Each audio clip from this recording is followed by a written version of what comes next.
evening. Welcome to a meeting of the Darien Architectural Review Board. Today is Tuesday, April 21st, 2026. My name is Elizabeth Geiger. I am the chairman of the board.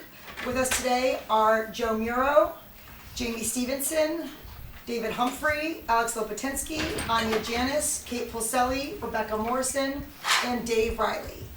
As you guys maybe can see on camera and the house knows, we have a jammed agenda tonight. I've never seen so many people sitting in our cabinet. Feel like superstars. So that said, we will try to be concise and move forward in a very rapid, concise, thoughtful way tonight, so we don't waste anybody's time. So starting with old business, we have ARB 27-2025. In the system, it's PL 25-117. This is for 20 Corbin Drive, FP Movement. Are you guys here? Yes. Can you hop up to the, welcome, you go to the podium, thank you. I need help. A big box. The big box, yeah. Go to the box that's wood. All right. So we are familiar. Everyone's reviewed your work. We're familiar with it. Give us a brief overview about what you're looking to do and who you are, and we'll go from there. Sure. My name is Kate Barnes. I'm senior shore designer for 3 people. Kate Barnes. Burns. Burns. And we are going to be looking at our space. We don't like chicken anymore.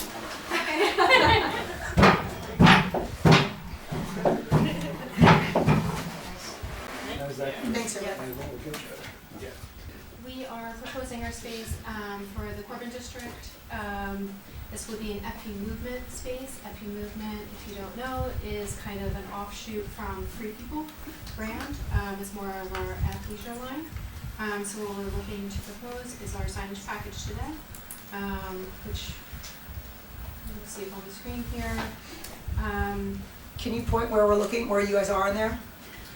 We are. You can't touch the screen, otherwise it will. We are right here, next to, in between Barry's and CST. Okay. And so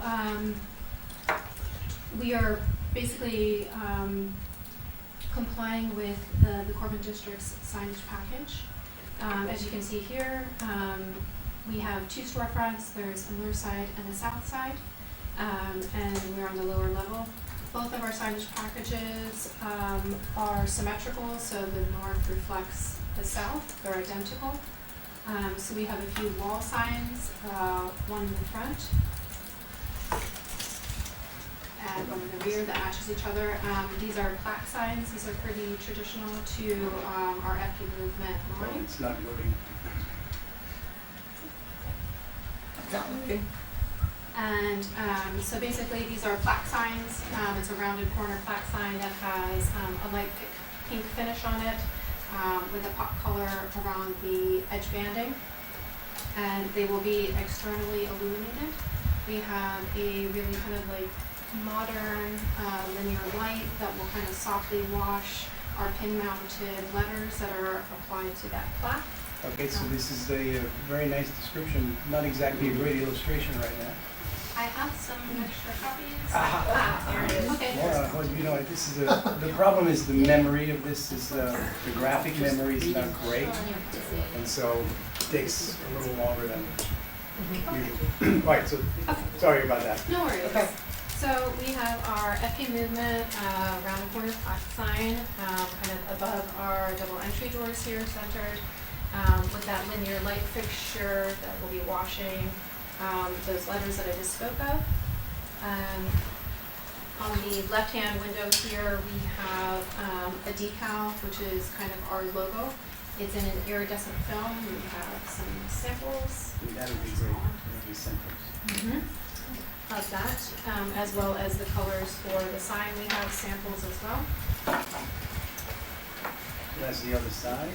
Yes, so they're identical, And there's a both blade sides. sign. And there's one blade sign, and the blade sign basically echoes what you're seeing on the plaque sign. So it's a rounded corner sign, just a smaller version of it that will be mounted to the fascia of the storefront, flanking the entry doors.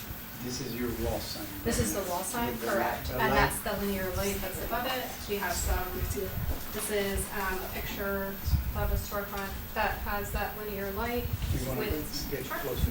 yeah, if anyone wants to pass around, they can see. it's just kind of like a sleeker light fixture that will be affixed to the face of the rounded corner. Okay, so that's above the lettering It's shining above the down? lettering. Because that section didn't show the Doesn't show fixture, the light. and so, yeah, I wasn't Yeah, able to correct, visualize how correct. far, That would be. how much of a projection forward does that fixture come out? It is 12 inches, thank you. 12 inches is, and the light fixture itself is, where the light Rotated. is, yes, yeah. So that gave us the best projection onto the sign, was a 12-inch projection from the sign to the fixture itself. Which temperature are you specifying? The light fixture should be 3,000 Kelvin, so it's a Right. warm white. Perfect, thank you.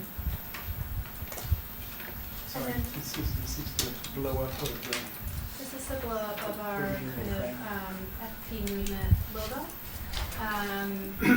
So you'll see this in many of our storefront designs as well as our interiors.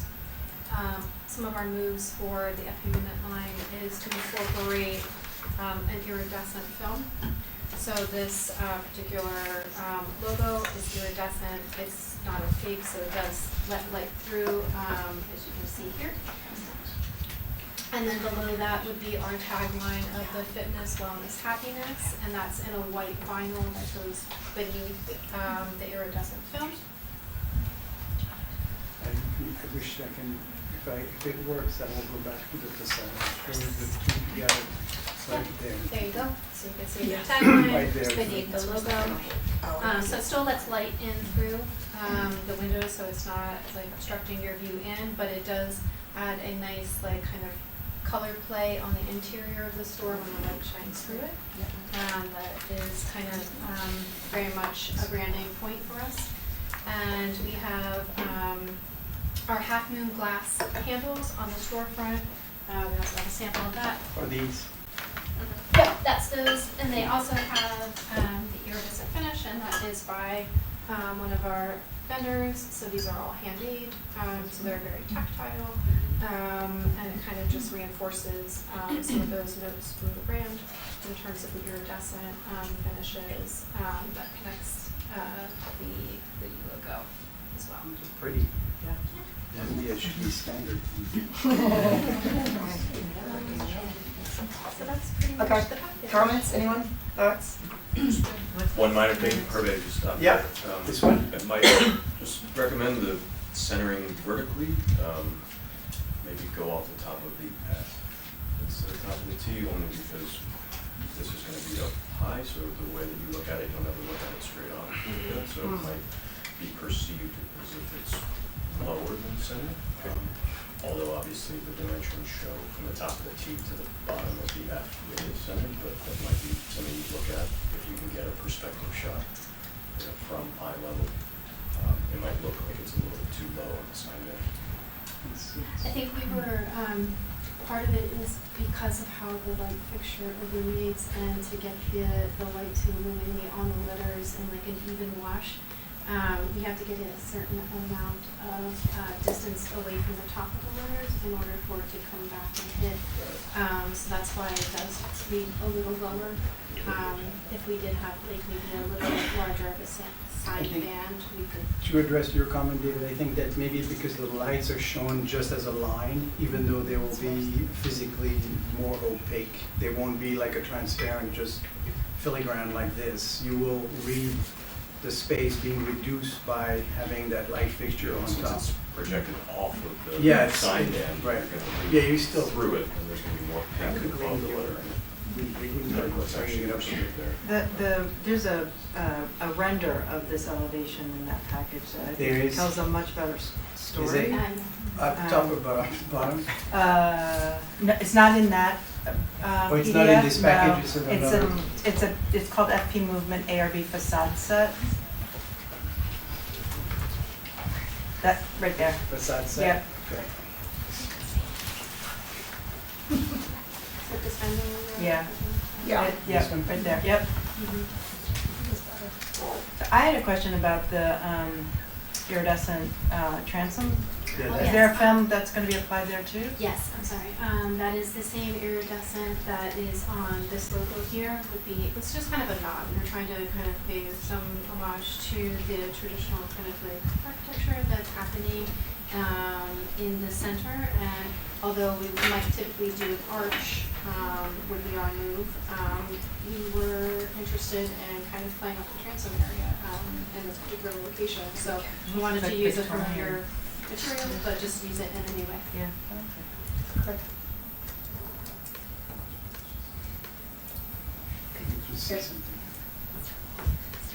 Any other comments? So I missed the blade sign, I was looking at the material. Yeah, I'm sorry. trying to find the blade sign. 30-inch, repeat of the wall sign, rounded corners, black. Yeah. Got it. Same color palette, just smaller. Okay. I think the board, you can tell everyone's like impressed with your package, very thoughtful, I didn't actually. thoughtful science package to complement the architecture. And we usually, by the way, never are supportive of clings or any kind of treatment over the windows, but I think in this subtle case, it really works in your favor. So, congratulations. I'll get you a letter that says you're approved, and you can work with Hervé in Town Hall. In the meantime, you guys can move forward with ordering your signs or whatever you need to do to keep things moving. Amazing. Okay, thank you so much for your time. Thanks, everybody. Appreciate it. Next up, we have ARB 34, 2025.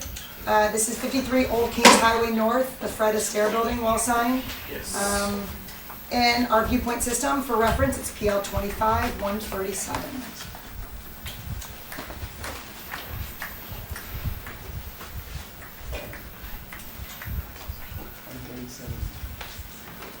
Welcome, guys. So you kind of know the song and dance. We're familiar with your application, so we do not need a huge just explanation, just a brief overview, and also introduce yourselves. And Yes, so hello, I'm Ivana. Vladimir. Yes. So we're the owners of the Fred Astaire dance studio here in Darien. We just opened in November. And we're just looking to try to get some type of a sign on our building. We are a little bit limited to what or how the sign can look by the franchise. So it can be either vertical or horizontal. So we did last time a little bit bigger sign. So we tried maybe for this one. White background with the lettering, black and gold on top. I know we spoke to her, so he suggested it might be a little bit.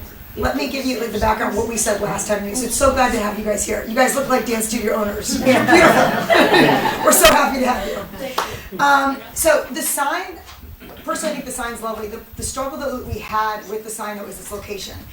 This is a very nice building. If you start putting signs here, it's going to look like a cacophony of different signage all over. So what we requested last time is to bring in the building owner and work with him to create a directory sign that would be posted where those handicap signs now are, or go on one of those handicap signs. So when you walk in, it says Fred Astaire, and it has like a suite location. And you could then on there do your colors, your logo on that directory sign. It'd be something smaller, but it'd be on the building.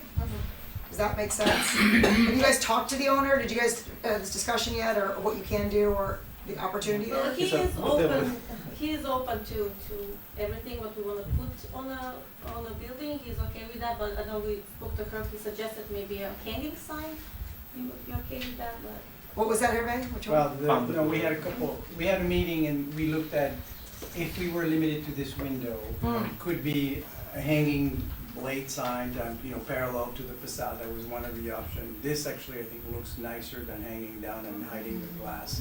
But we also did talk together about having a sort of monument sign or something in the, either in the grass or another area that didn't Cars work park, for you you guys. can see, it's So- always busy parking. One of the bigger picture zoning issue is the two handicap signs are in terms of compliance. You know, they're striped. They feel like an afterthought.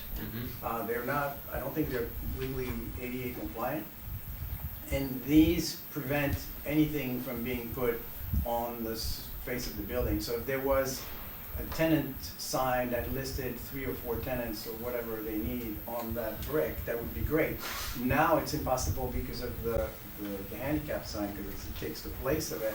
So that's why the owner of the building, and it goes, I think goes up to building department, planning, zoning commission, where do you relocate, where do they have to relocate this handicap sign? It could be because that kind of hides, first of all, if a car goes there, you can't see the sign, but maybe the car shouldn't even go there because it blocks the others. So there is some planning issues that unfortunately are going a little bit beyond what you guys can do.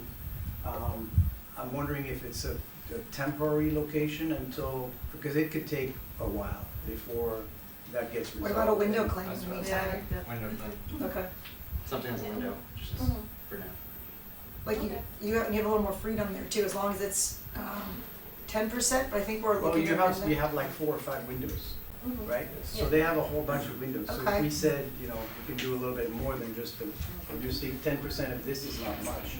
10% of this is a little bit better, but if it's something that has enough, But if we say it's temporary, Yes. Yeah. no longer than 9 months? maybe, yeah, 6 months or so, but I mean, it's gonna take a while to rejigger that site plan.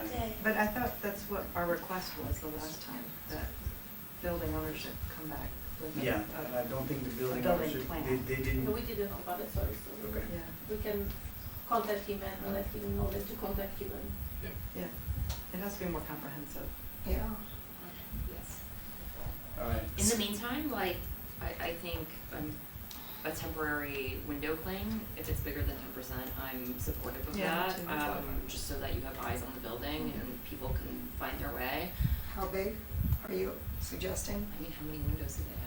Well, get a percent. Are you talking 20%? Are you doubling it? Yeah, probably. Of all the window space. 25 of all the windows. Okay. Yeah, if they want to Combined. take one full window. Correct, yes. So we allow 10% window coverage in Darien, but they're saying that you can go up to 25% to get you guys some good visibility. And that is that one window, like one window or all three kind of together, because it's like all the Whatever, windows. For all your windows. all your windows, 25% of all of that square footage is the area And you then can you use. have issue with. So if you have 5 windows, you can take 1 full window. Again, this is an exception. Yeah, Yes. and it's temporary, but so you can have signage, because I understand it. Do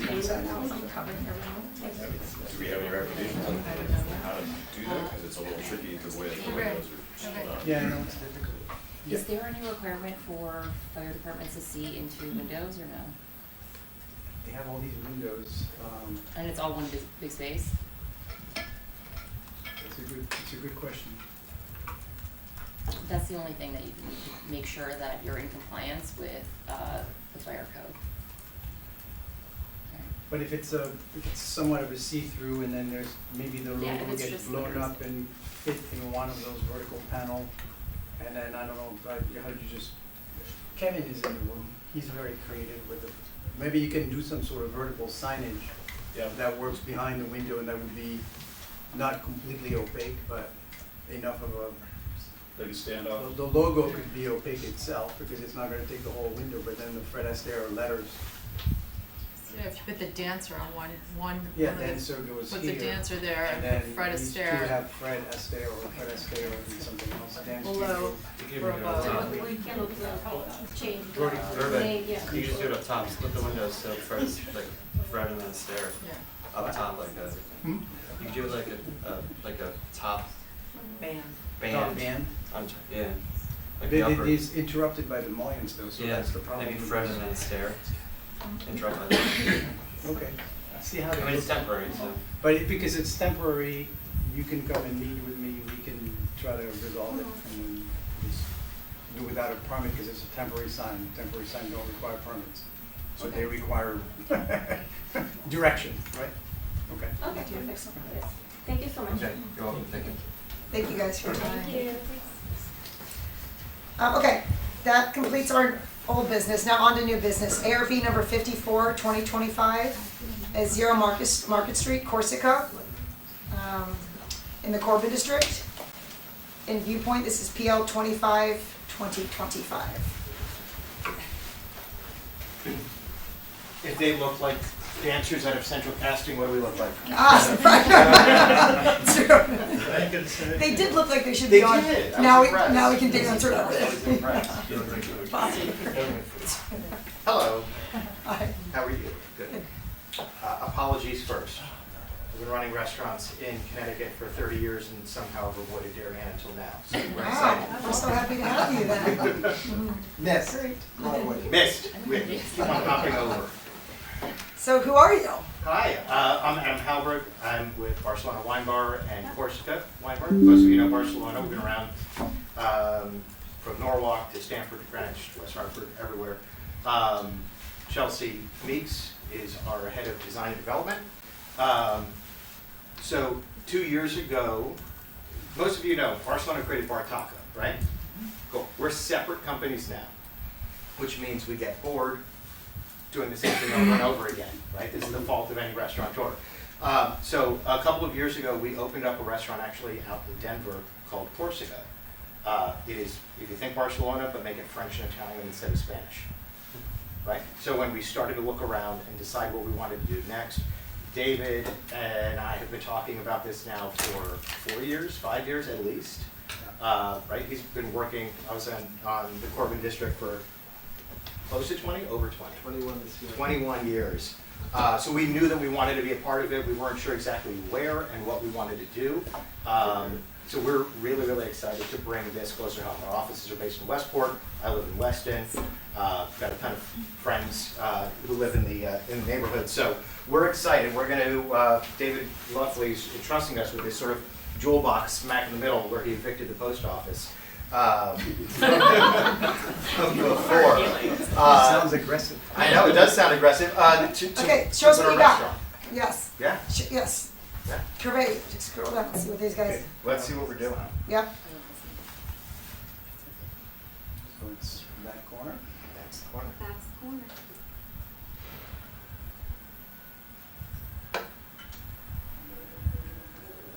You don't have to read that. Fast. We have, the board does come prepared. We've seen it, so, yeah. It's going to be just like the other file. It's going to take. So you're proposing to customize the space by doing what? is that pulled Just up? really at the entry, so we'll start with that. We are being compliant on the rest of our storefront. It matches everything else in Corbin District, which is not something we typically want to do. So what we want to make sure we do is once you hit our front door, you're really transported into this Corsica world. So when we get to the image, we're kind of pulling from a couple things. The hotels that you see in Italy, a little bit of I'm sorry. the windows from boats. Yeah. It just takes forever. It's just like the other file. There's nothing we can do about it. Uh, You hear the machine going. I hear if it's blank, it's automatically approved. Yeah. Push that. What is the door made of? So we actually brought Yeah, you you a have sample samples, that'd be here. great.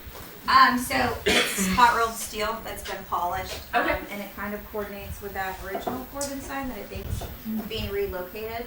That's a sample of it. Yeah. Any it's risk very of nice. rust or is it No, rust we, the point? we typically seal it with, it's called shark's hide. We've used it in Florida. It goes on the bottom of boats to kind of prevent that rusting. We do want it to look really lived in. So we're trying to get the best of both worlds with this material and then going back on it with the clear coating. We'll put it this way, when we're opening new Barcelonas, we actually pre-rust the metal and then coat it, and it prevents it from leaking out. So in this case, we're not. Oh, no. How's this one? It opened. Go back a little bit more, or go. It's page, or it's 9, slide 9. 9? Yeah. Okay. Somehow it opened at the bottom.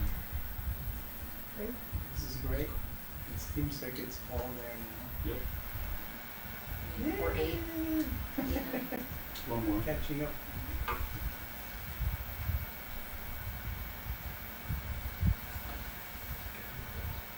Nine is coming.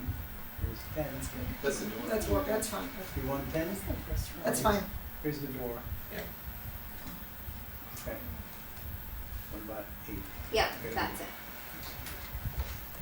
So the overall intent, like we were saying, polished steel cladding, which is that sample right there, stacked porthole windows on the side light, and then hand gilded lettering, really coming from those 3 distinct references. The grand hotel entries of the Italian coast, the aluminum wrapped diners of mid-century America, and the nautical detailing of French boats. Again, you know you're in Darien, but once you step into our entry, you're immediately transported to the place we want to take you. And then these are kind of the detailed drawings. We do have a local steel guy, who will do all of this for us and kind of make sure, you know, that all of those fine details turn out really nice, and they're clean. Okay. Any questions on entry before we? So Corsica is not above the door, but it's at the corner. Yes, but we do have the gilded letters on the front door. Really kind of trying to make sure we don't oversign the building. We typically like to be a destination where people find us. Some of our buildings don't have signage at all, so we want to make sure that we're not overdoing it and kind of moving away from the brand that has been really successful for us in the past. Okay. So talk about the actual lettered signage. Okay. Hi, I'm Kevin with Unwell Signs. So, Can you take my spot? yes, I'll take your spot. Hi. So what we want to propose here, Herbert, can you go back a little bit? Just one, please. So individual flat cut letters, painted, as well as the lettering on there. We'd like to attach it to the bottom part of the I-beam. It would be on the lower part of the I-beam. We'll have So some. that's different than what we're seeing here. Correct, yeah. Okay, it'll be dropped. Right. And what But would there that do was with an the image blade? where it was Yeah, I dropped. thought so too. What would that do with the blade on the sides? So I don't know the admin, but I thought there So it's really, what we're trying to do on the corner there is really capture it, right? I'm sure you've all kind of drove in from the side over there, and we really want people to come in and then see both sides. The one side's really to get anyone coming up from the parking garage, the other side for everyone that's coming into the overall development, or that's coming from the other side down by like where Industrious is gonna be. The inspiration for the sign, I don't know if you guys have seen the old school Italian painted posters that everyone had in their dorm rooms about 20 years ago. That's really what it's driven from, and taking that type of text and then converting it into the Corsica branding.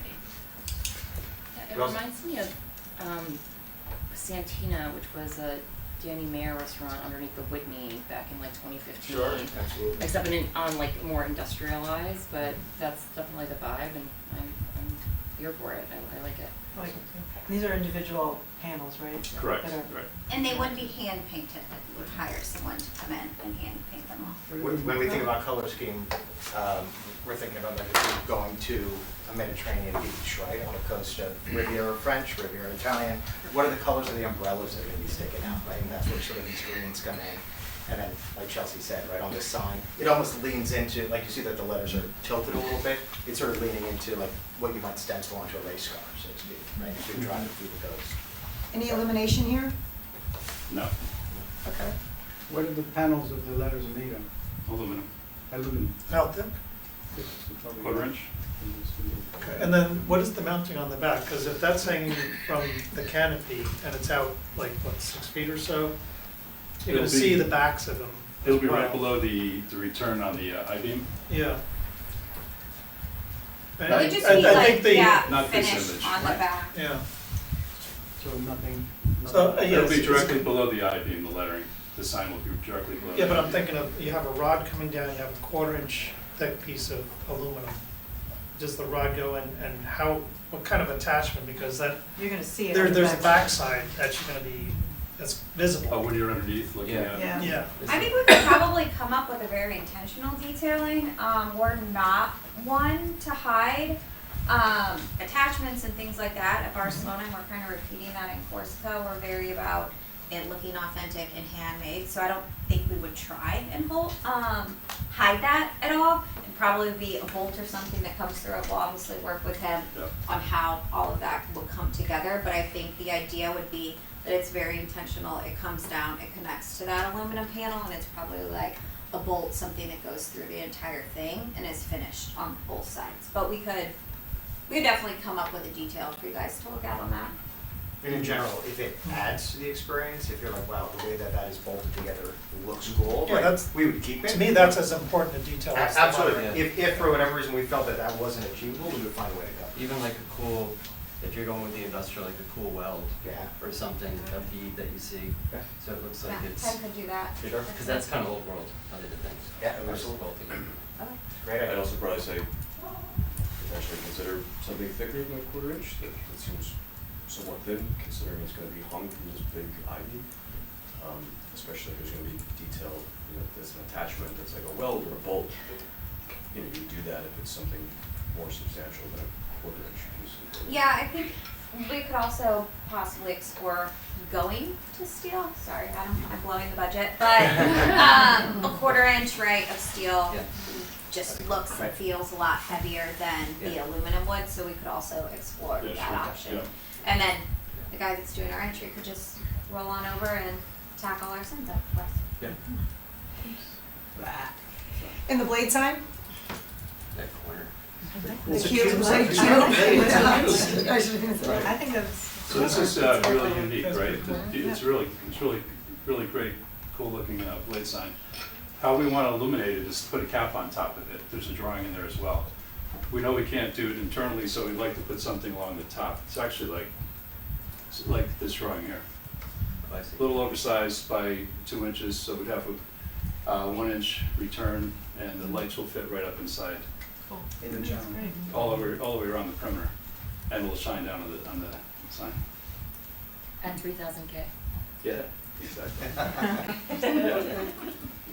I've already talked to the distributor, they have it in stock, everything's great, yeah. It's listed as a sun urchin, because again, we're thinking about going on vacation to the Mediterranean. We're thinking about a sunset and sea urchin. We took those two images and kind of put them together and figured out how to stretch. That's gonna look really cool. Yeah. Any other comments? Fantastic. All right, favorable report. I'll get you a letter. You guys can continue in the meantime. Awesome. Thank you so much. Thanks. Next up, we have ARB 13, 2026. This is also 0 Market Street with Mr. Kane. And Viewpoint, this is PL 2642. Welcome. Oh, for Industrious. Industrious, hi, I'm Kevin with Hunwell Signs, and we're gonna propose Industrious, some signs for this. It's really cool company as well.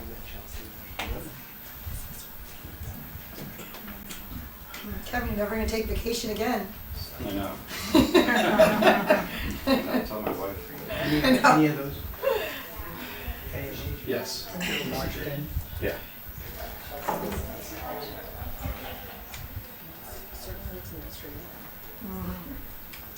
So this is their blade sign that they're hoping to get approved. It's a fabric, black fabric, like you'll see in New York City, just a flag, kind of very cool. I'm sure you've seen them around New York City. So that's their hope, is to get the black. That's their second hope. If we can't get the fabric material for the blade sign. Are they gonna weight the bottom of the fabric so it doesn't blow Yeah. the weight? Yeah, we'll put some down. Okay. And you're gonna put some, I guess. Yeah, we'll hold it down. Some tether it. flaps to. Yeah, tether for it to the wind, building. Yeah. so the wind doesn't, okay. Yeah. We put like a loose spring tethered to the building so it doesn't flip over. Okay. I like it. I like it. Yeah, it's really kind of cool. So I was actually at the site today, and I gave 2 proposals, one for a small raceway, because sometimes we run into electrical problems running electric in this location, but we're able to run the electric through the building, so if we can, we'd like to do individual letters, halo. And I think this would be great too. So everything would be halo with it. Cool. Do a yellow Real line clean. for the B, That'd be nice, but and just a little bit colorful. put a yellow light. And do you have a location on that? Do you have on the facade, Yeah. a rendering? I think it's further down. Yeah. There it is. Make sure you get a. There's another drawing too, yeah. Yeah. That's the location they like that. Yep.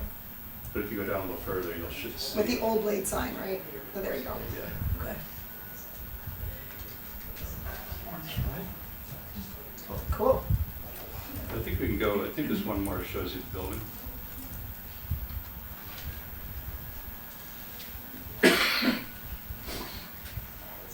Also, They there's have all 2 the- blade so they have all the signs. floors?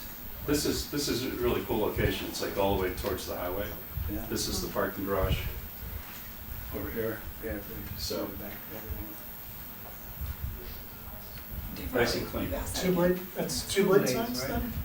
That's what David is asking. It looks like 2 blades on this drawing. Yes. Kevin, are both of those doors operable? Yes. Yes. Are two Is light there signs? a main? Why the two entrances? Yeah, is it Yeah, a that's what I'm main saying. entrance and sort of a back entrance? I mean, Industrious is co-working space, do they really need another sign? So, Lisa Elwell from Baywater.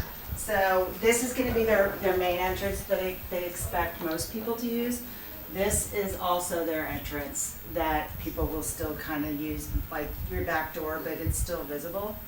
So I think what they were hoping is that since they're a corner location, this would be their main blade sign on this door, but they would love a second one here to just give it a place. Lisa, are people, who can go through the second door? The employees, the people that are working there, the people that rent the spaces, they're using both doors. So according to the code, there, you can have a primary wall sign and a Right. secondary wall sign.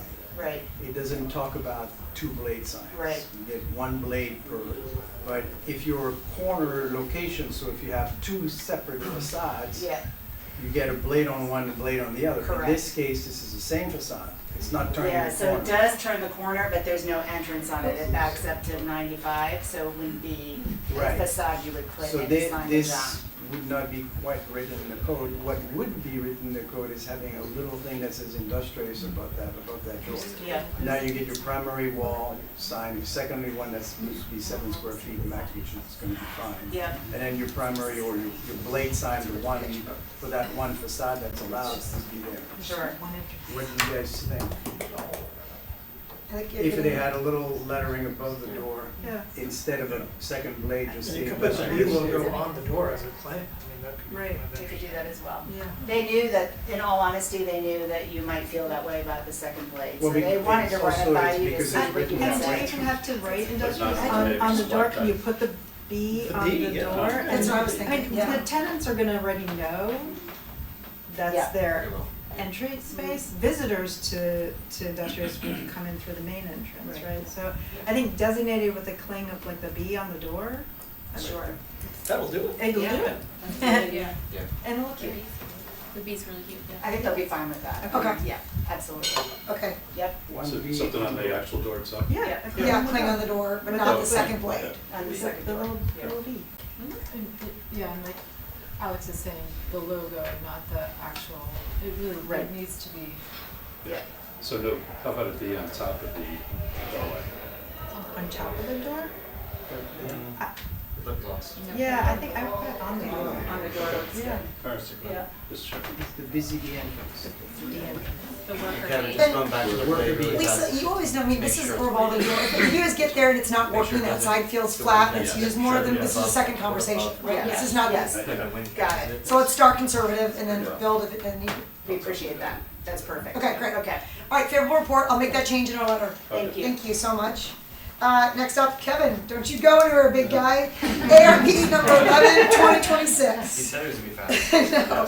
This is 1897 Boston Post Road for Make Inspire. Yes. And Hi. viewpoint, it's PL 2638. Yes, Kevin with Unwell Signs, proposing this sign, it's just a replacement sign face of an existing sign that's been up there.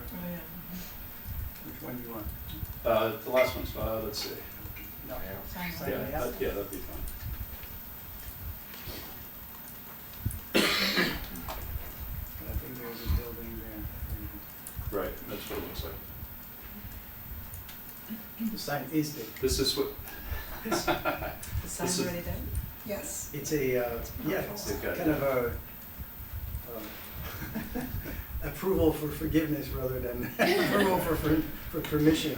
So that's the that's the sign box, it's already there. Well, Just a the new- business is in function, I mean, Yeah. it's operational, so they did need a sign to say, to tell people where they were. so. Sure. But there were things in the windows that have been, let's call it reduced in the there are environment. existing vinyl letters on the window. Yes, there were. And I think that's in the drawing as well. Yeah. What's there now? So yeah, so the boxes are always there, we just put new sign faces when a new tenant goes in. Is it, well, how do you just, what's the sign face? If it's painted on or it's a? It's an actual, it's actually like a Vinyl? cover, like you put a cover on something, it has the face and returns on it. Yeah, So the existing box stays there, and I and you just put like a cap it. vinyl cover? No, it's a, See how like it's this? an actual Oh. box. Oh, it's okay. It's like a hollow box, so I just cover Yeah, it. okay, Yeah. okay. You can see it here. Take the old one off and slide it over. What's the material of the Make Inspires sign? What's on top of it? No, what's the It's panel? acrylic. It's The- acrylic. yeah, Okay. it's a push-through acrylic for illumination. Okay. White So- acrylic. So at nighttime, you don't see those colors, you just see, Yeah, That was exactly. like Okay. this, yeah. Right. Yeah, I think that was. He had an that image. one. thank you, thank you. Now, there were some things on the windows, they want to know whether we could keep those, the Yeah, line. can You you can see pull them those in the up? pictures. It's a lot. It's a lot. It's a Can you lot. go down a little bit, Herbie? You can see Yeah, them. there's too much of it. They already took some down. These white letters, whether or not they can keep those. We make makers. And then Pictures there not was great, a, but there was one of those. this was, Yeah, that's been you removed. guys did it right? Okay. Is it gone on both sides? Because there was one on each of the corners. They did relocate it to the parking lot side. I'm Yeah. not sure if I haven't seen if it's still there. Well, the last time I was there, it was there, but that was a few weeks ago, so I don't know if it's still there. Could they put it on the parking lot window, or just, I'll just tell them whatever you want me to tell them? This is less, practically not visible from the street. I mean, it's only visible from the parking lot for people who park for that. Internal. That's one of the problems with that building, is that it's kind of, the way it's oriented, it's like it's got all this parking on the side and the rear.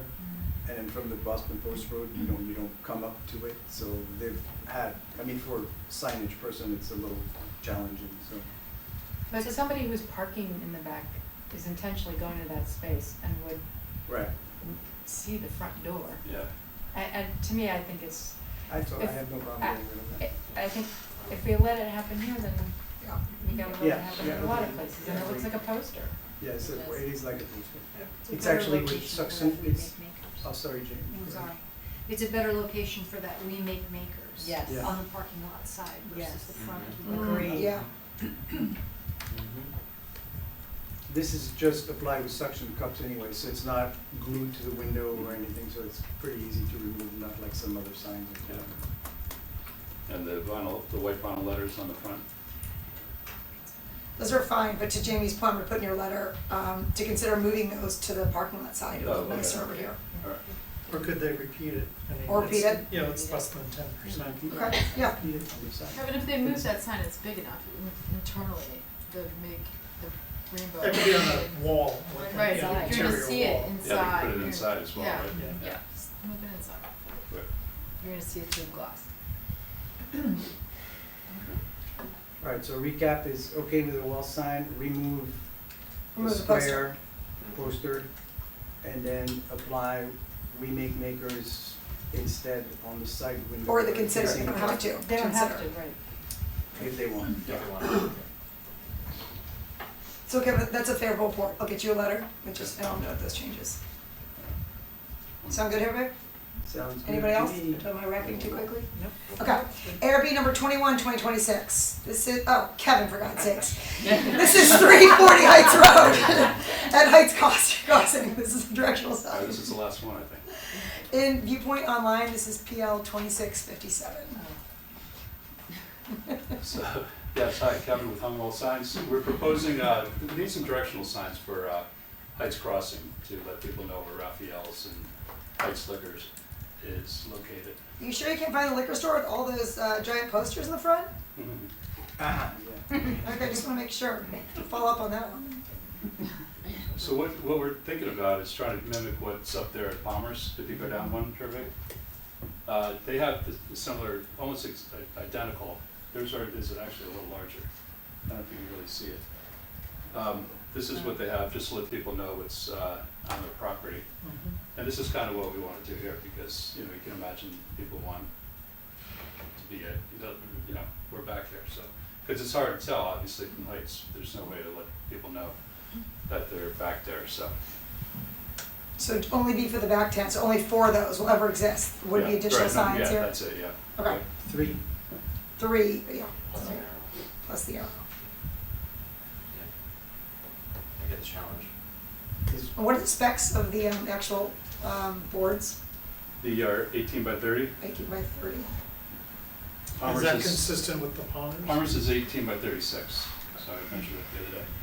We didn't need them that large. Any thought about the size, any comments from the board about the size of Raphael Bakery, which kind of is tiny compared to the other two? And maybe if it was on two lines, you could afford to have a slightly larger font. Because, I don't know, from a distance, this is actually a pretty good picture from a distance, even though I have my glasses on. I can't quite make that out until you're really close. What's consistent with Raphael's logo though? Do they have anything split? Well, I think for signage, they consider pretty much anything they can get to get visibility. I mean, or there was one thought they had, I think John Massari is here tonight, where trying to get people to come to the back from the parking, they need another blade sign, Yeah. you know, a little further in. So that's great if they can be more visible, I think, and they would like that. So maybe talk to them. Talk to them and ask We if could they can stack do it. two lines and That's an option. have, you know, Okay. font that relates to the size of the others. Okay. I mean, this and this is kinda similar, and this is so much smaller. Okay. Unless you put cuts for kids up top and Raphael's down below, which is the same As as the the arrow. arrow. It's the same thickness as the. Take bakery off there, just put Raphael's. I'll talk to them about it. Yeah, yeah. They may have options for their, Yeah. yeah. Okay, so I have, some, sorry, go ahead. I have a question about the design of the post and the, Yeah, that's the other thing. do we have any of that anywhere on the property? That kind of Straight pipe. design aesthetic, No, yeah. no. So why are we making it different? I don't think we have anything on the property. Well, you've got stair rails, Oh, you've okay. got You're bollards, referring and to you've that got, thing? you Okay. know, light fixtures. Yeah, the language. Yeah, I mean, it just feels like, I could do that. what's the story here? I could work with John Vaccaro Yeah. and mimic that and keep it, yeah, I understand what you're saying. Yeah, I think It's a little cold. Right. it's No, that's a arbitrary, you good know, it'd point. be nice if it was Yeah. more cohesive with the development. Okay. I was trying to figure out, I didn't remember seeing. No lights from the ground on this, just pretty much a daytime. What happens in wintertime, 4:30? If it's allowed to. We have Okay, so we have. landscaping lights, Okay. yeah, they're very. There are landscaping lights that will be used. The spotlights that'll shine up on the sign. electricity, we just have to put the spotlights in. So it'd be uplighting. Yeah, that'd be nice if we can do that and get that approved, that'd be great. Because So- apparently the electric's there, but if we can add those spotlights, Can you, yeah. revise, can you include what those are? right, and Obviously, it'll the keep it all the details. same theme Okay. as what's going on the property. Would cuts for kids and Raphael's pop more if they were on a black background, What? like Palmer's or Trimble, or no? Too much. You think it's too much? Okay. Worth trying. Yeah. It's just so, like, I could design them, I mean, at Palmer's, they all have just different, trying to their make own them- logos up there. Yeah, so There's Palmer's nothing- and Trimble are black, post offices have, you know, and Fabricare are half white, half blue, I guess. But I'm just trying to make it more visible. Yeah. I like the consistency that the backgrounds are all the same, Yeah. just Same. because it looks, Neater. yeah. Yeah.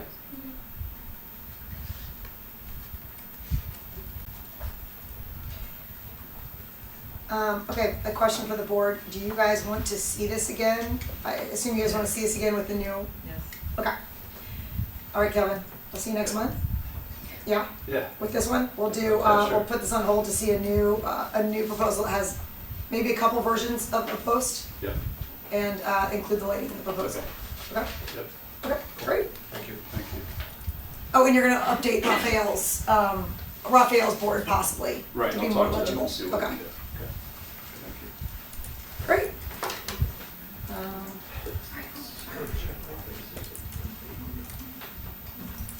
Okay, sorry. Moving on, ARB number 10, 2026. This is Jet Set Pilates at 25 Old Kings Highway North. This is PL 2636 in Viewpoint.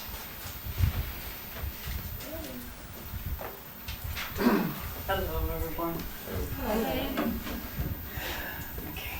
So Alan Reese from Cat Signs, and we're proposing 2 signs on 2025 Old Kings Highway, which will be 1 channel letter. 1 channel letter of 1 inch height and 1 feet and 4 inches height, with 6 feet and 1 inches width. That's a total of 8.1 square footage for the main principal wall sign. And we also proposing a blade sign, the same location. This one will be using the existing frame of the old previous one. And this one will be 12 inches height with 24 inches width. And this will be the material, so it will be aluminum and acrylic. So it will be acrylic.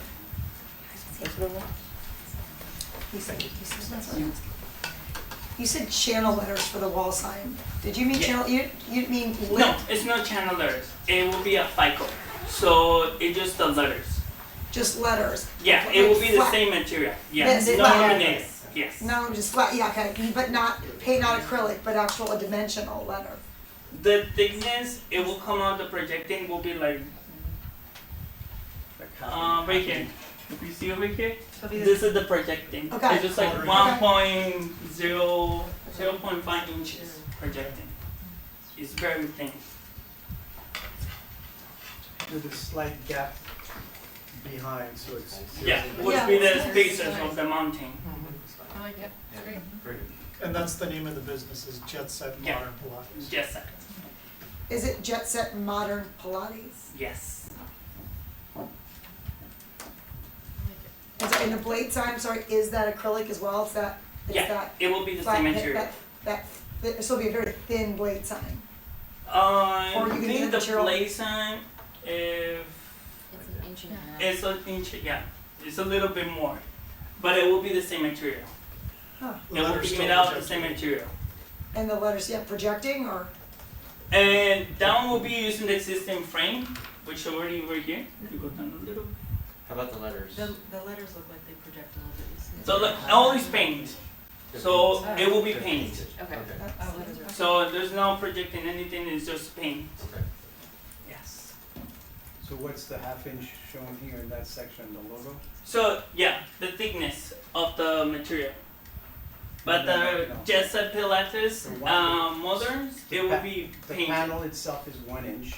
That's Yes. the panel, and then it's showing a 1/2 inch white projecting material here, which looks as tall as the rest of the sign, or maybe as tall as the logo. So what I was thinking is, maybe the logo with the G or Jet Set is Don't be- that little medallion. That'll be an acrylic, a thickness acrylic. Yeah, 1/2 inch. Okay. Yes. Okay. That'll be a thickness acrylic. Oh, so Oh, so So the ma- Yeah. they're not, okay. the logo projects, I thought Just a looks little like bit, the a logo little bracket. thickness on it. just the logo, But the letters are. but the letters are painted. That's what I'm understanding. Okay. Yes. Okay. No objection. No, that's fine. You know, I'm glad you have standards in the shopping center. Makes it easy. All right, They're two different materials. okay, yes, yeah, all right. Would we prefer one material or something? What is it? Any comments? So only the logo is an acrylic? It's very curious, it is. Why Digesting. why aren't the letters They're acrylic? painted. But But painted, like applied letter that's painted? no, No, painted. it's literally painted on the sign, on the Okay, blue. yeah, so like, why is the whole thing just not a painted sheet? So it will be this, Yeah, and it will be come out a little bit thickness, like a little bit thickness of the letters. The letters too. So So the letters it will be a also little are bit. thin. It will look a little bit thin So- now. so the letters are an acrylic layer on top, Yeah. they're painted. Yes. So I'm Of saying, this. see, I was saying that everyone's disagreeing with me, like I'm the idiot, okay, okay. Alright, you're right. So yes, It'll be this will be the blade sign, and the Okay. blade sign, it will come up with a little bit thickness, Okay. a little bit more, Got it. which will be the letters. Will be the Jet Set Pilates and And the Modern logo. Pilates. And the logo. That, So the cutouts. and that's acrylic, that's Cutouts. painted. Yes, yes. Okay, we got Good, it. got it. Still have I guess they're protections. glued on, right? They're Yeah, glued on. yeah. Okay, any other comments? You all good? Okay, that's a favorable report. Thank you. There's a lot going on in this development. We wish you guys luck. There's a lot of new businesses and, yeah, Yep. we really hope your success there. It's exciting. Thank you, guys. The Thank you. standards that we made over the past really helped the signs. Yeah. Yes. I'm glad we had that template. Yes. I know. Good to come back. ARB, next up is ARB 12, 2026. This is 537 Boston Post Road, Eastern Reflexology. And viewpoint is PL 2639. This is also a approval of forgiveness. Oh, it is? So is anyone here from Eastern Reflexology? Hey, Kevin, can you ask if anyone outside is from Eastern Reflexology? Sorry to, No. There's no one else out there? Just presented, yeah. okay. No, So this is a sign that's, There. okay. So Okay. this is just a minor. You know, can we talk about this while it's digression here real quickly then? Yeah, really quickly. They Okay. had all sorts of cling all over their windows, like pretty much 100%. Right. And so I went there, I told them they couldn't do that. They really removed them very fast. I have to say that the next day or 2 days later, it was gone. This sign is on the facade. There's a picture of it somewhere, but it's pretty minor. It's on the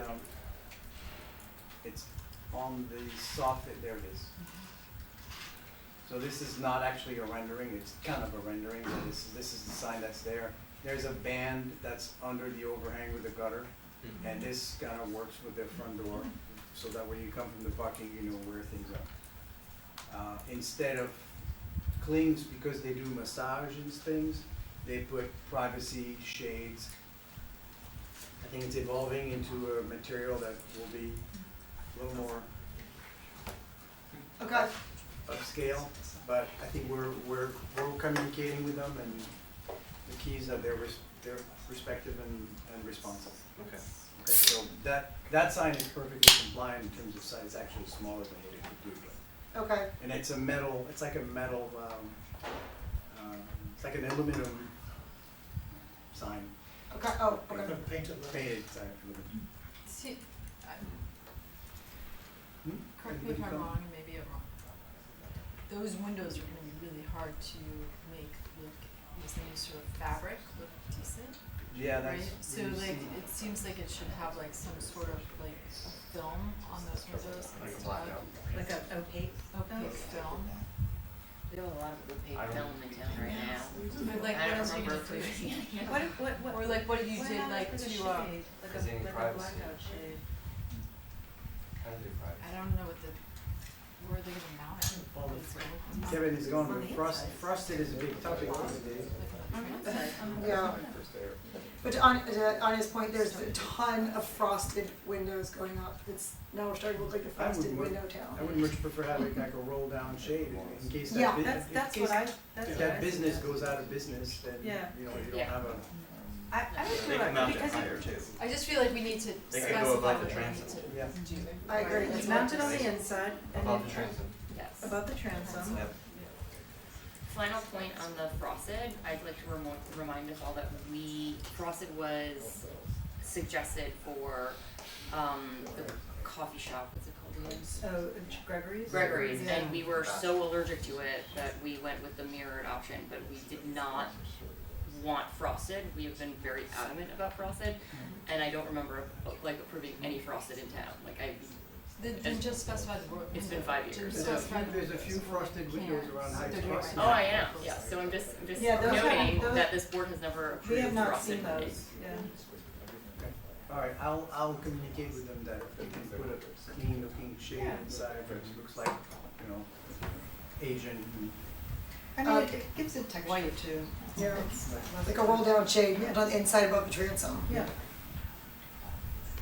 Okay. All right, I'll move on. Okay, moving on, thank you. ARB 14, 2026. This is St. Luke's Church, 1864 Boston Post Road. And viewpoint is PL 2643. Okay. If you could just pull up the ones that were submitted today, they're down there. Further down. You want to start with photos, or you want to go with, Not the civil set. you want to, is there an RV here? Yeah. April 21, That's the maybe one. RV drawing? That's the one. This may be one of those Go slow down a loading. little bit, hopefully. You want to go down? Yep. I have a hard copy if that would be easier. Side plan? No, I want the context. Context. This one, and that one, that's what I want to start. Hi, I'm Wilder Gleason. I'm here representing St. Luke's. I'm here with our architect, Richard Turlington. And we've got a team. We've got our rector, Brian Cleaner. We've got the director of, the CEO of Person to Person, which resides on our campus. And the head, Nancy Coughlin. And Paris Sexa, our building committee head, is with us. So we brought the team. And I thought I would orient you to the campus. We have a little over 5 acre parcel here that fronts on the Boston Post Road is to the right, and Rings End Road is at the top. And we have 2 driveways. One in the front that comes in off of Rings End Road right near the intersection and goes, not that one, Terry, that one, yeah. And that goes there. And that is accessible parking up there, and it's a drop-off for the school, the parish school kids. And then the main parking area, driveway is this one, and it goes down and does a similar left turn and out to the Post Road. And I want to point out that we have the sanctuary, which is right here, and this is the narthex, which connects to the sanctuary. And these are the cloisters, which connect the sanctuary and narthex to the education building. And then Franklin House here is Person to Person's home. And they've been there for a long time, since the 70s. That's great, this orientation map is very helpful. Yes. I want to orient Yes, you. This because is it was why- confusing originally, so this is great. Yeah, it's really important that you understand that.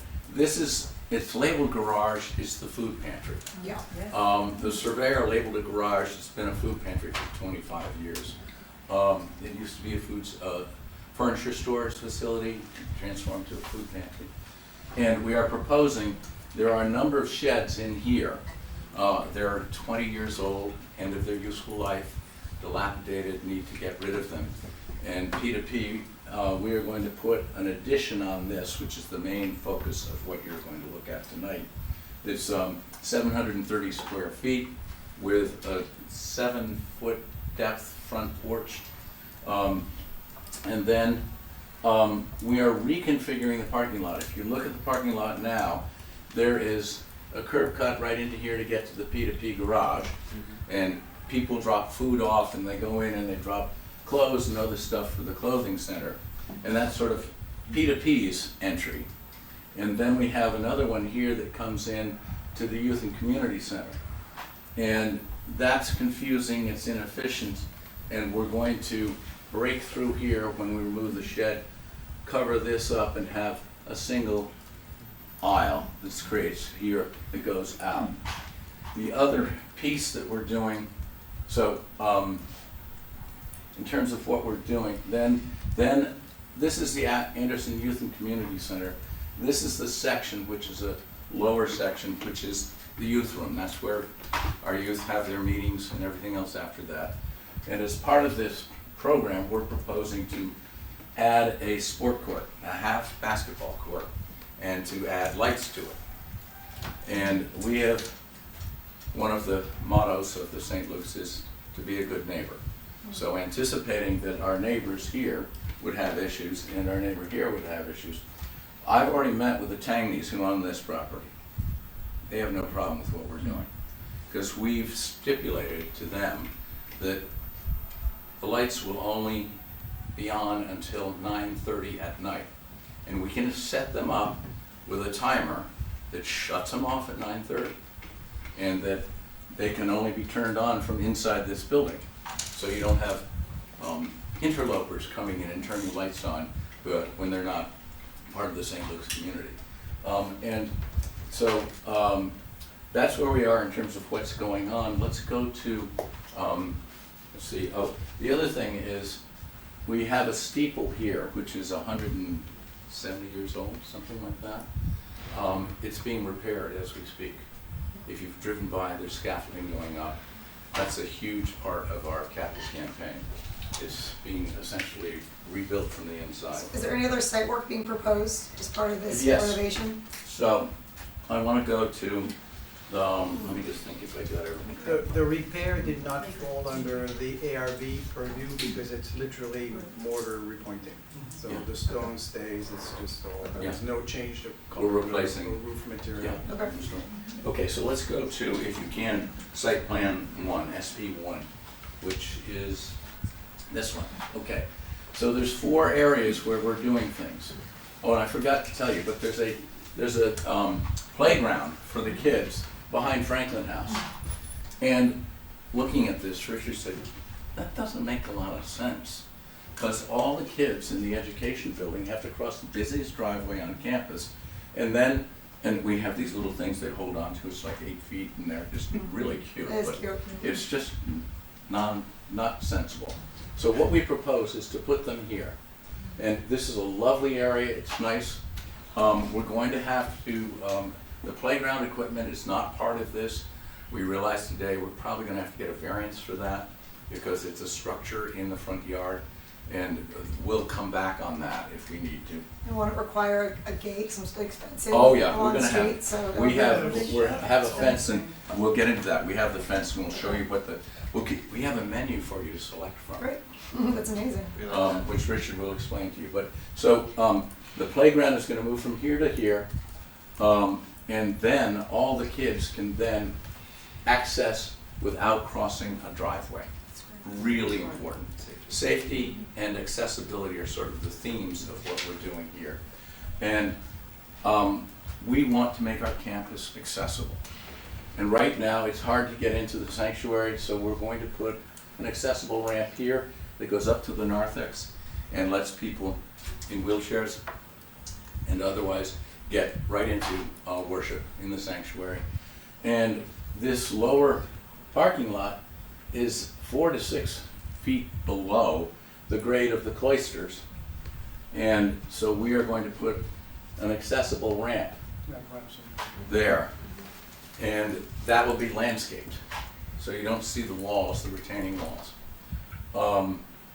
And then, as I indicated, here we're closing off the entry that is now into the Youth and Community Center and keeping this entry here that goes into the P2P garage, but we're picking up some parking spaces. We had, I think, 1 or 2 spaces overall. We'd like to do that if we can. And the sport court is here, and Richard will get into the lighting and the landscaping, but the landscaping, we're basically proposing, we don't have a budget yet. So landscaping can be very expensive, and our hope is that you'll let us, we will do whatever is visible from Rings End. And we have committed to the neighbors to do a bunch of landscaping along the Tangney property line. There are already 2 rows of trees right here and an elevation of 4 feet that their house is much higher than where we're proposing the sport court. And we're proposing another row of white pines, which grow to 14 feet. They're lovely, dense, they're very soft needles. And so that will be all along here. And so we think, and we have a photometric that shows that none of the light that we're proposing to light the campus with will spill onto any neighboring property. The fixtures we're proposing have shields on them that can be adjusted by the pros that install them, and it'll be fine. Correct.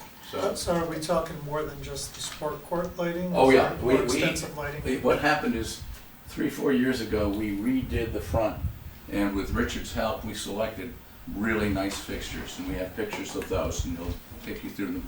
And those are here, lighting the front parking lot. And we now want to make the rest of the campus compliant with that standard. And we also are doing walkway lighting is really important, and budget permitting, we will make it a lot safer with bollards that we have, that Richard will explain to you. Can I ask one question? Maybe I'm jumping ahead of myself, but where the food pantry is now and that new blue, that new space, now that you're eliminating the playground that's kind of behind the PDP building, why isn't the blue thing going to the opposite side? That I can't explain. So because it seems like, I'm just gonna say, like, if you were gonna eventually, like, whether it's like with the Anderson community building or whatever, like, I say like, hey, we don't really want a patio for, you know, parties or whatever it is, you've now sort of eliminated the space that you can build onto that I do building think versus there are the- grade changes in here. Maybe I'm stealing his thunder, but yeah, Richard, maybe Richard should take over. Good evening, my name is Richard Turlington. I've been working with St. Luke's for several years in helping them identify and prioritize what's important. And you had asked, like, relative to the ARB, what are we potentially introducing you to that you're gonna have an opinion about? So while they're explained, we have a handicap ramp, if that's something that you're interested in. This is a sloped walkway, so we're just folding the earth. We don't have any there's no formal visual ramp per se. This is the addition here. We've looked at putting something over here, and it is, the contours are just, they're steep, and it ends up being a much more ambitious project than the parish is really able to even consider. So this is a more frugal way to consolidate the sheds that are already there and to tie this. There's a colonnade here, and we're proposing the porch that, well, they're discussed. So these are different aesthetically, but that sort of colonnade kind of attitude works together, works in tandem. And then this, I'm so sorry. no, go ahead. I want to keep us moving along. I'm so sorry. I'm sorry. I think we've reviewed it very well. Can we yeah. get into the renderings? I think that we'll get those specifics sure. now. All right, let's go. Okay. So let's actually, before we do that, let's just give a little more context to what we're doing. So if we go down, maybe almost keep going. Well, this is where Keep going. I'm looking for photographs. One more. Okay, stop. So this is the current garage P2P building, okay? And this is one of the sheds. This is a side view of it. They're literally collapsing, and this is the colonnade of the youth building that we looked at. And so the new addition for our proposed addition is going right here. So that sort of rhythm, albeit different, it works off of this rhythm. Okay. Yes. Okay, so now we can go back to that. Why we're here. This is the existing front of that. This is the existing front of the P2P building, yes, sir. Okay, so which becomes this? This is, while we're here, just to keep this in your mind, this is the Franklin House, which is where the P2P administration is. It was renovated several years ago, and this is a hardy shingle siding, and this is the original stone, and this ultimately is our palette that we're proposing to place here to reside the P2P building as well as the proposed addition, so that the two work together. Great. Thank you for that context. Okay. All right, so we'll go back. Thank you. So this is sort of, again, this is the addition that we're proposing. This is the one-story porch. It helps facilitate trucks that come in and can make deliveries, and if no one's there, they can stay there and get unloaded out of the rain. This is the stone veneer. We have samples here if you all would like to see them. The roof shingles again match the Franklin house, as does the siding. This is why I turned this to feet. You know, Wilder has to carry, you don't wanna just hand pass it around? No, nobody's gonna hand pass this around. Looks great. That's great. We got it. Got it? Is that stone, is that Are you reminiscent of the other stone? This is reminiscent, if you go down a page. So this is this stone. We had, You can't touch this. I'm sorry, It's not your yep, fault, yep. I see that. So we had them build this panel based on the existing field stone that's on the Franklin house. Okay, This guy right got it. there. Okay, so if we go back up. Again, it's a very simple addition. Right here, there's a little tricky thing happening because we floated a loft or a little second floor into this addition. This roof comes up and there's a little section of a flat roof that's concealed by this chimney mass. Yeah, caught that on the fence. So this is a section through the existing building. Flat roof right there. This is a little flat roof here, and we're holding the ridge of our new roof so that it doesn't go above the existing break on the Dutch camp. Aren't we putting equipment in the upper for the lift? We are, and so we have a materials lift here that's essentially part of the chimney mass, and then so we have some mechanical things happening around the chimney. It's not a fireplace, but it's So it's not a working fireplace, it's just not a working design. fireplace. It's a working hoistway. Okay. I'm a little curious with the roof lines, why you chose not to match the barn, you know, the gambrel on the I just barn. so this is such a diminutive form. I just didn't want to have two elements that were trying to be the same Dutch gambrel shape. I think historically the Dutch gambrel's a barn, a single standalone barn, and everything else was growth through accretion, and that's why it's just a single slope. So it's a lot wider than the existing building, so you can get a much taller.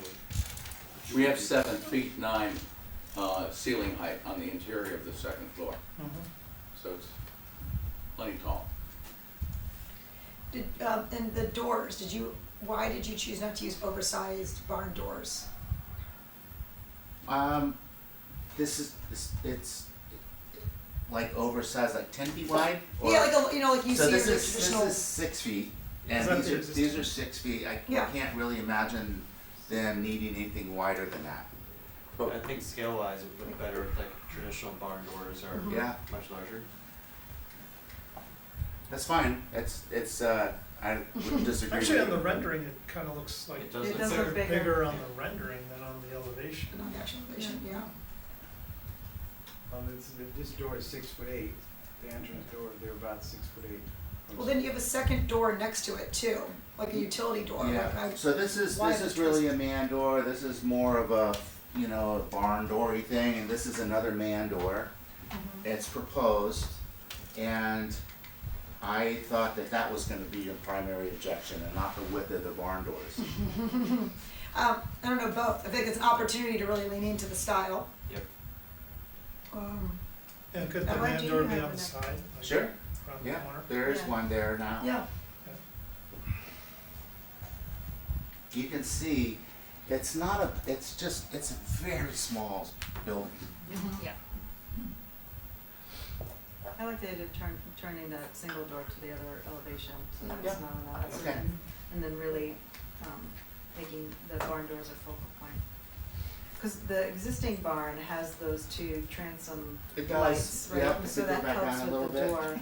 As soon as I move up. Huh? I didn't touch it. Okay, so like these two Yeah. guys right there. Yeah, and so I think that gives it a little bit more oomph, right? And you're eliminating that, so the barn door and the track that it's Yeah. on could have a little bit more presence, maybe? I mean, not that much bigger, but just a little bit more. Maybe a couple. I think you're lining it up with the fascia of the porch, but maybe that's just a, I think that's The more, look of I the- could tell you that, I don't know if that's true. or maybe it's lower, yeah, Yeah. okay. But maybe you could, I think taking this door out would be fine. Yeah. Making these a little bit wider, that's fine too. It doesn't really. Just a smidge taller maybe? We can make them, I mean, as long as I don't the think we can portion's make over it much ridiculous. taller, cause we're trying because really you've got the hard to ceiling not height. change the original structure. Got it. Okay. It's a little wider then. Yeah.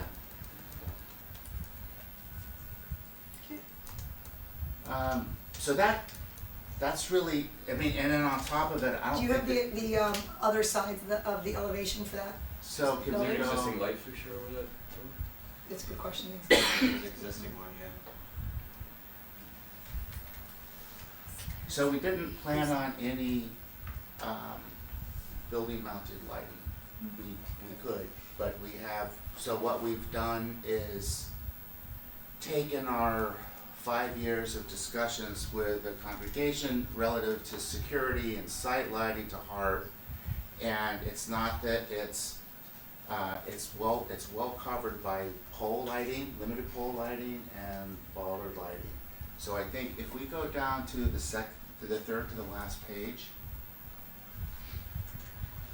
this is the photometric study that we had done. If we could, so these are that's the 16-foot high pole lamp that we have on site now.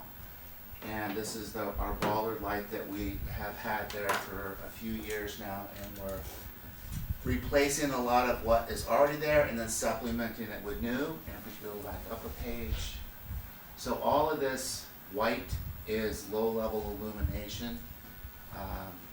It's very dark there at night, and so this was our approach to, and these are all dark sky fixtures. They're all sort of very quiet, but it improves security a lot, and you can see around this building. Would there be light underneath the There's soffit probably, of the yes, overhang under the soffit where of the the colonnade porch. is, Yeah. That would kind of create a safe environment there. Would those be ceiling mounted or sconces? Ceiling mounted. Okay. Yeah. And all the blue are new pole lights, and the red are bollards, and the green are really low-level landscape lights.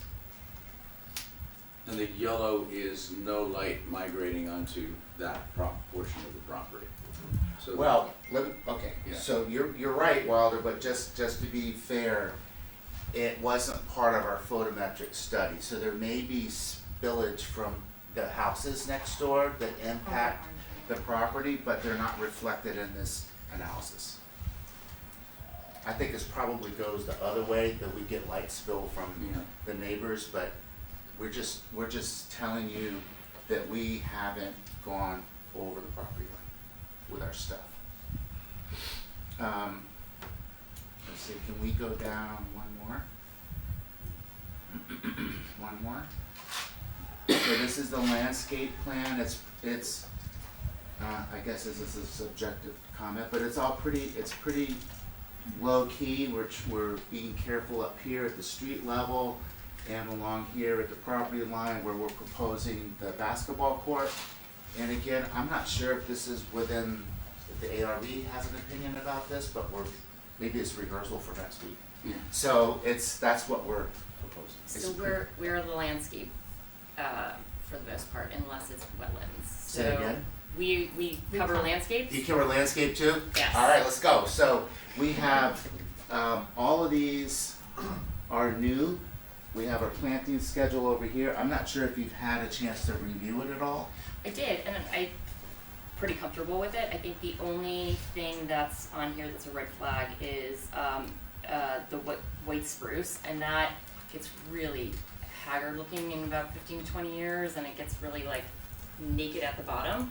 I think it was referred to as white Well, I pine. was looking away So because if he it's said it white was pine, beautiful. I think because you I said think it's not white pine. I know it's not white pine. Yeah, so if it's I- white pine, like that will give you the bushy full thing, so But they that's lose great. their leaves after 20 Yes, but they years, will I think. also get sticky. I mean, I can't believe I'm saying this because I usually steer people in another direction, but is there any reason why you didn't do Cryptomera or Arborvitae here? This is Rhea? way above my Rhea? pay You grade. could you could look at me when you ask me that question, Okay. and I can tell you, I don't know. You don't know. What would you recommend?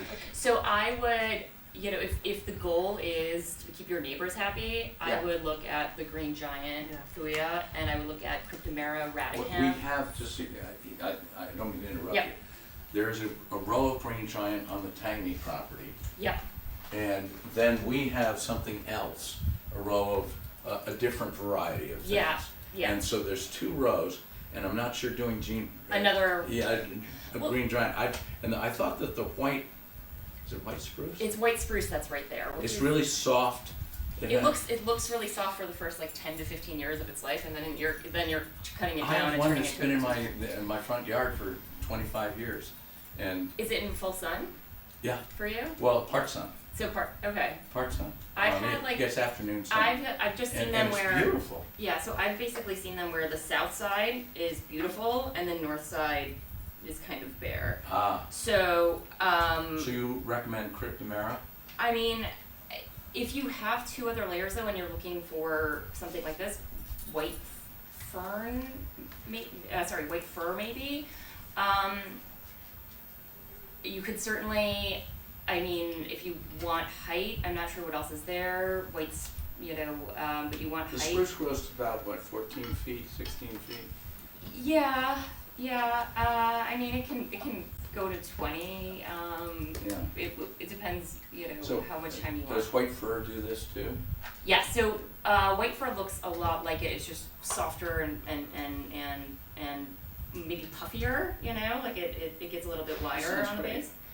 base. So yeah, I would look at white fir. I would look at, and then if you want height and In lieu of very this, dense, and Yeah. so neighbors can't see you, I would look at the Cryptomera radicans. just for this edge here. Yep, just for that edge. Everything else, I like the specimen trees. Everything else looks, well thought out. So. Okay. All right, so if we could just go up a few more slides, Mm-hmm. and we'll wrap up. So is this like planting gonna be done all in one shot, or is it No, phased? Wilder qualified his statement by basically saying it will be implemented as we get money. Right, So okay. it's over time. We understand that the edge along Rings and Road. So you have priorities though, you're Yeah. gonna work on, yeah. The priorities are Rings End Road, where it's visible from the road, and then our neighbors. Those are the things and then we also And then want to those screen, first, and then- yeah, screen start the retaining walls of the, And then maybe one more. accessible ramp from the low. Okay. Where do we see a sample of the fence? Sample of the fence is on, Richard, you've got. Okay, so floor plans, there's just a shed and another shed. So this shed has a material lift, they're proposed. Here's our stone veneer, and go down a page. So we have, the second floor, and our lift comes up, and here's this little flat section of roof at the top, where the roof breaks. One more page. That's it. Pretty straightforward. One more page. And one more page. So our fence is not in this application. I have a copy of it with me if you wanna see it. Yes. We have like 3 different options. What's in the application? It's do you have the planning and zoning? No, the first set that we put in. Is it in that hard copy here? Yeah, we have a hard copy. Is it in that? It might be, I have a board. Okay. So we talked about moving the man door, right? Yes. Yep. So we're gonna move that. The man door and widening and making more of a presence for the barn doors, and that was I it? feel like there needs to be a light a light, On somewhere the like a structure. fixture? Like On the goosenecks, structure, like over the goosenecks barn or door, something? gooseneck or Okay, something. let's, Because that's we'll what's pull that currently up. there. Okay, So- let's go back, thank you for bringing that up again. All right, we're gonna put this on a 4.5 minute timestamp. Yeah, We can do it. I know.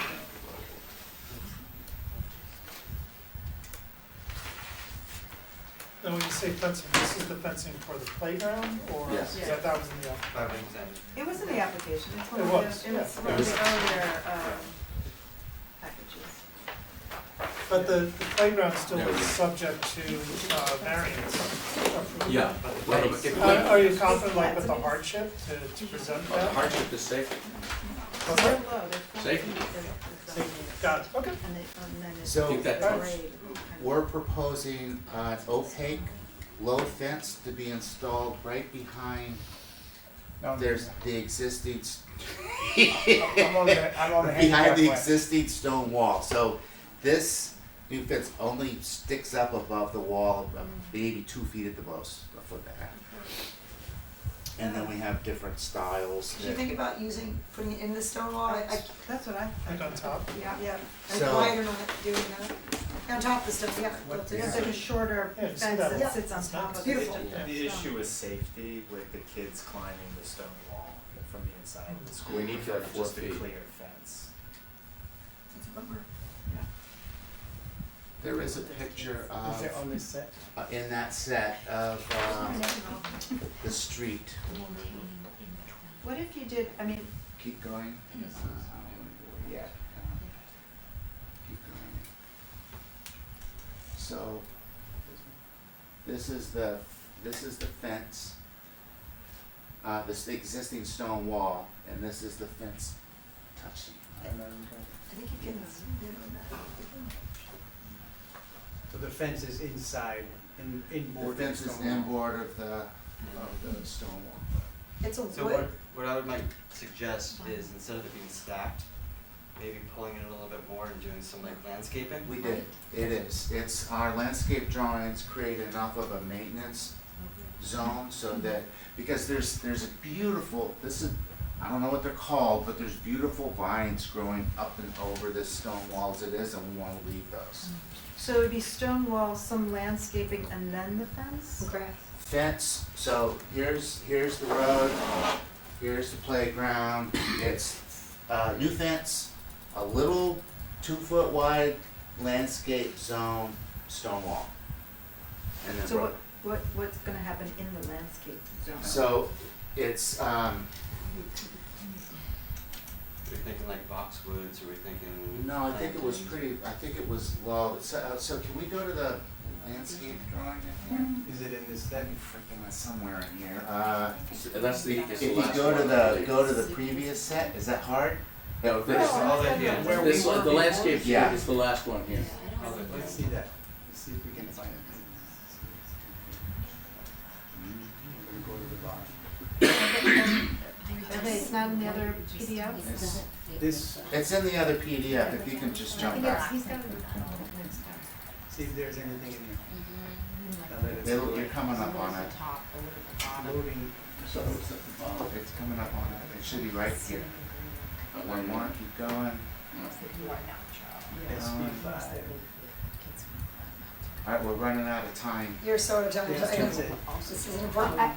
My concern is that not So here, having so a here, buffer here's between the stone. so this is really kind of, are you attending next week's, planning hearing?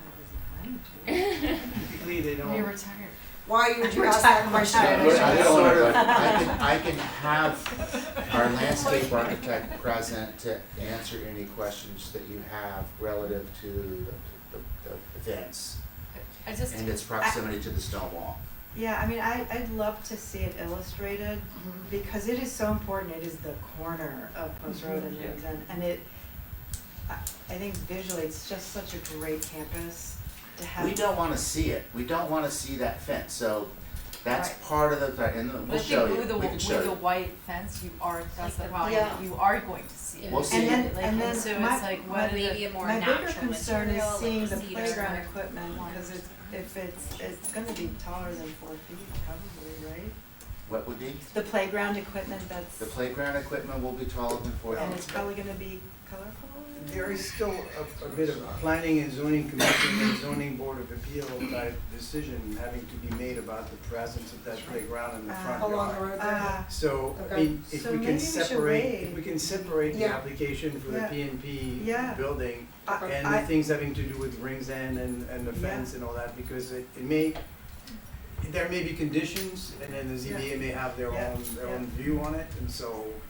I mean, I would love, yeah, if we can have them Yes. separated, because Right. it'd be easier to. It's kind not, of keep right, it track. wasn't really part of, so, Okay. so we're here to talk about the shed. Right. Okay. Okay.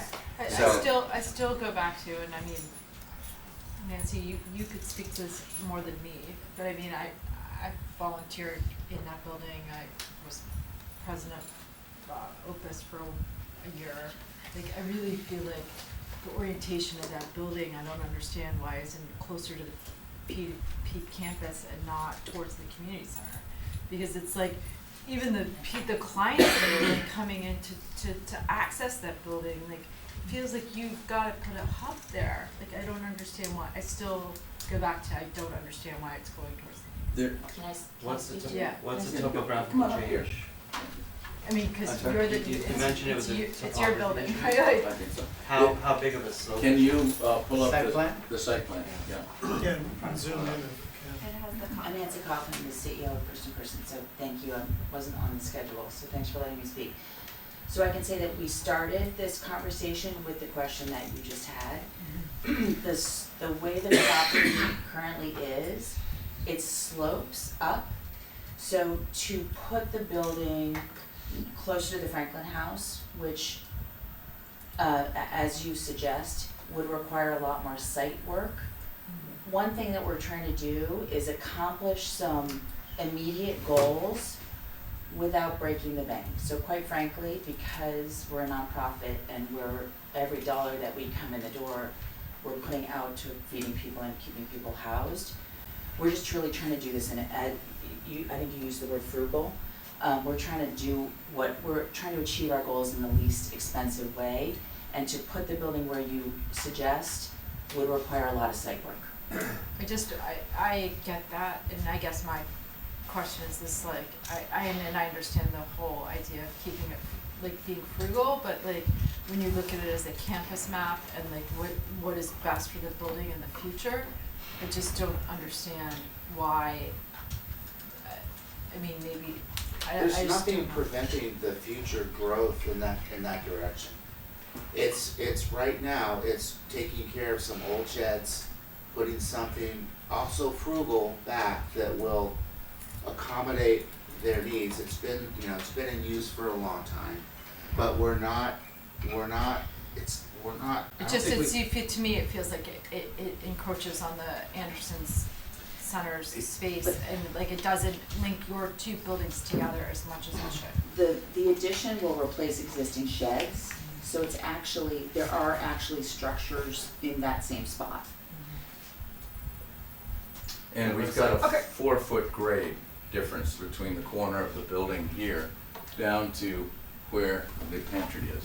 And that, it's not that far apart, so there's a fair amount of site work that would be required. Yeah, and where the addition goes, it looks like it's about a 30-inch grade difference. All right, we've made Well, an thank you argument, so- somebody thoughtful, it sounds like you guys have thought about it a bit, it's an argument to be made. It sounds like the playground is TBD, because that seems like that location sounds like, We're Well, happy to come back on yeah. that. I'm surprised that is the location of all the place that there seems like something much more folded in away from the road for little children. Where would be the other location? Yeah, I mean, back by the basketball court somewhere, I don't know, behind that shed. I'm all ears. Yeah. I'll tell you that, here's the issue with the playground. If we could go back to the second, But that fence is gonna be a problem, that location on the road, that will be an extremely important The application one with the if it road gets and the approved. dots I and- mean, Yeah, the the fence there would area for absolutely background. There's a second ruin the page. bucolic nature of that corner. oh, I have. Unless you do the mini fence on top On of the top. stone wall as well as Yes. the safety fence. Because that would mask, looking beyond. I have another quick Yes. question, with regards to the the parking lot where the dumpsters are gonna go. Right.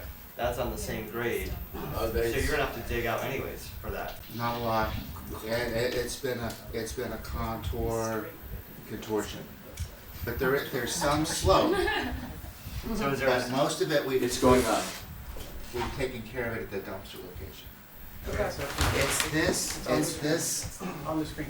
crossover right, no, I'm sorry, it's this crossover right here that we don't wanna Just continue. looking for his first name. Okay, well, we've expressed like concerns of location, and like I just said to, Mr. Leeson, Yes. that proposing a fence along that, you call it cornerscape, will be a very,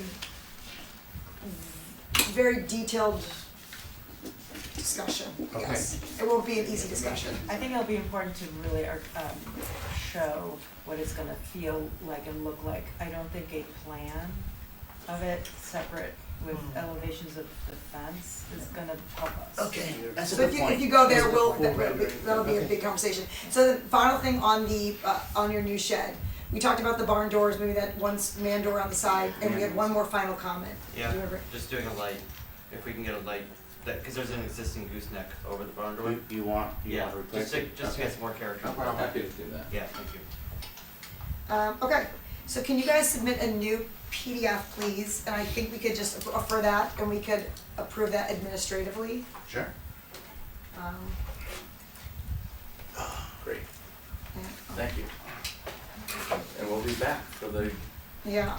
yes, flag on. Thank you. Thank you. All right, ARB, next up, ARB 15-2026. This is Heights Crossing outdoor seating at 340 Heights Road. It is PL 2645 and online system. Thank you for waiting, sorry. Hello, everybody, we're back. Great. John Vaccaro, owner, Tyler Grant, partner. Tyler, what is your role? What is your role? What is your Vice ti- President. With B20? Would be 20. What we're talking about is the outdoor dining space in the public plaza area at Heights Crossing. You could just do the design drawings one here, guys. Yeah, I mean, we have the, scroll up a little bit. Keep going, right there. We do the Heights Crossing outdoor seating proposal. Good. Yeah. So, this is kind of an important element to the whole development. It's a very large public plaza with obviously the fountain in the middle. So in 2024 in July, we went to the Planning and Zoning Commission during construction, and we wanted to get the outdoor seating approved, which they approved it for 76 seats.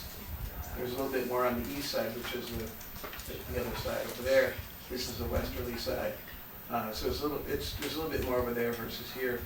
And so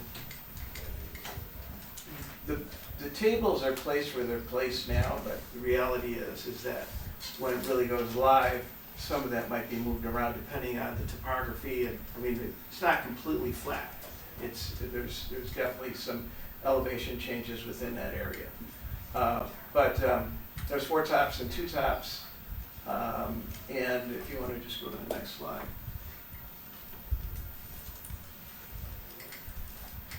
It's a pretty simple chair and table. They're aluminum. It looks like a brushed stainless steel in terms of which matches a lot of the commercial retail doors. And then the material is not wood, it's a composite. Doesn't stain, doesn't weather, and it certainly doesn't crack. So, whereas if it was all natural wood, teak has been nothing but problems for most people. So that's basically it. I think there's more examples. There's another one right after this or before it. Yeah, we just wanted to show like our inspiration in other restaurants that Yeah, use there's these a bunch of tables and other- seats outdoors. Yeah. I think you guys have a rendering. Yeah, we have a. And then we have a rendering with That's the existing view today. Yeah, just to give you an example of what it looks like currently, and then layered in with. We try to put some tables and chairs out there. Obviously not drawn to scale, but gives you a good sense. Would you keep the benches that you have there? Well, we were required to have so many benches when we built it. Yeah. Those benches are, you'll see them in different places in town. I think maybe David's used them some places, but I mean, they weigh like 200 pounds. But we have probably, in my opinion, too many benches. I'm just But we commenting. can move them around. Yeah, design, like the design style, relative to the benches, to the tables and chairs, or like They're different. gone. and- We looked at, instead of it being in the kind of the brushed steel, we looked at black, but then we said, wait, but these things are gonna be in the sun a lot, and they're gonna be hot. Yeah. So, and it matched the doors anyway, so we said, let's just go with that, and not cook everybody, so. Yeah, I would almost wanna see the benches with the same metal material rather than have it being black. I realize they're heavy, you know, Maybe big spray, cast iron maybe park spray that. benches. Spray the metal? I think that that material is baked on, and it Yeah, doesn't it's chip, good. and it doesn't, just doesn't weather. It's, but you want it to be low Put the maintenance. benches someplace else on the property. I just. We can move benches around. Like, it's just. Oh, it doesn't, yeah, They just. doesn't match. I don't know. And then you've got the light poles that are. Yeah, right now the benches are in the way, to be, compared to having the tables. Yeah, although I would say the benches match the light fixtures, and the light fixtures don't match what you're proposing in terms of style. Yeah, I would almost say, did you consider, color variety at all? There is so much of that aluminum storefront that adding all this furniture of a very similar material kind of Still, extends at that the, muted kind of monotone. at the end of the day, color we palette. kept saying, it's gonna get hot, and it's gonna be uncomfortable for people. And we didn't want that. We wanted basically people to be able to sit down and not burn themselves with Yeah, with the heat. But you can get necessarily like black, but colored. Well, they didn't offer that many colors. They had black and this other I think to your point, moving the benches might help a lot too, open up the area more. Yeah, There's it too sounds many like, benches right now. it sounds like a larger takeaway that like we're adding in something that doesn't fit with the rest of your design. So instead of like changing everything else, maybe go back to the drawing board. Maybe we can find something,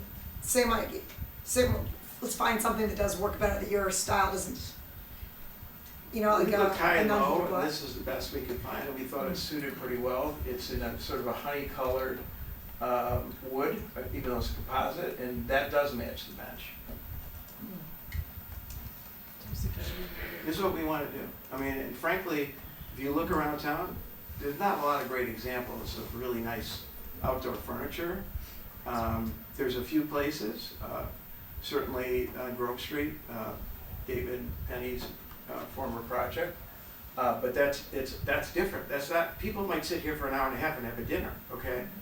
And so they need a chair that's more comfortable than the heavy wrought iron chairs, as an example.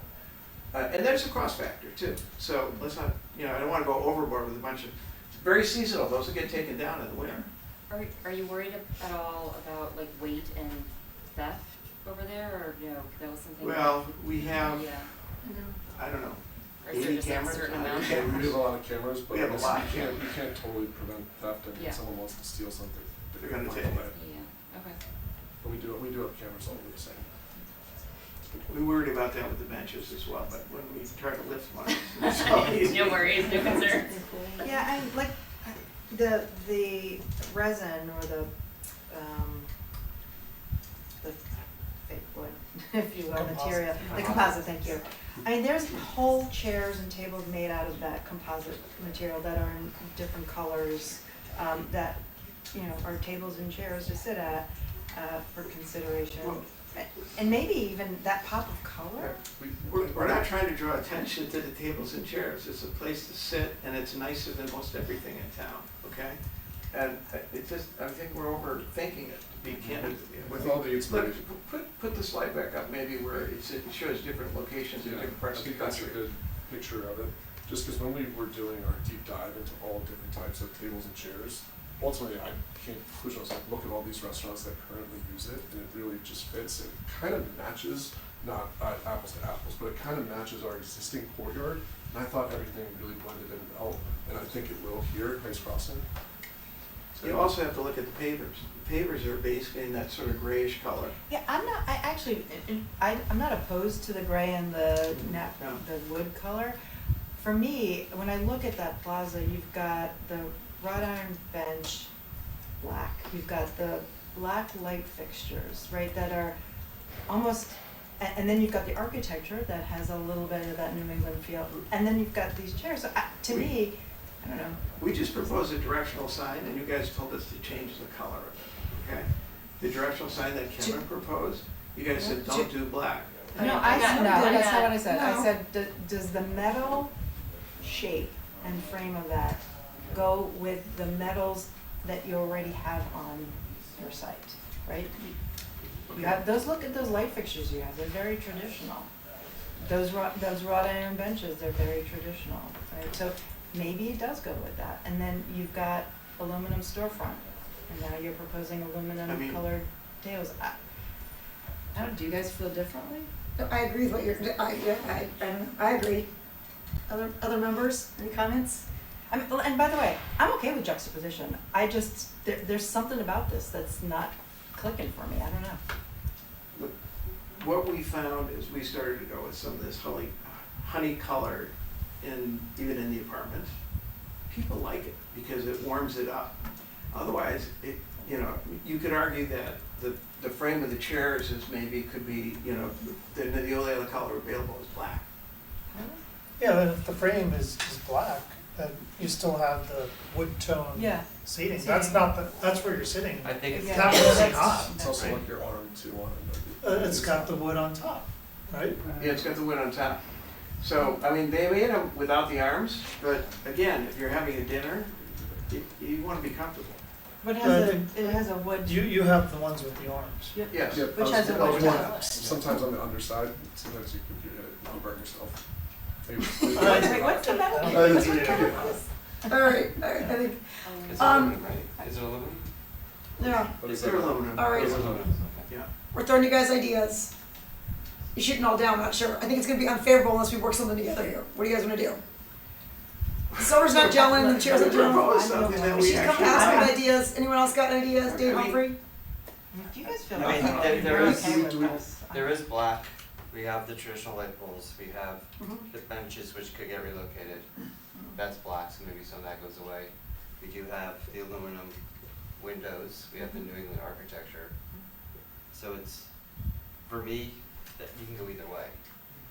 Question is, do you want to incorporate more black or more aluminum? What do we want to see?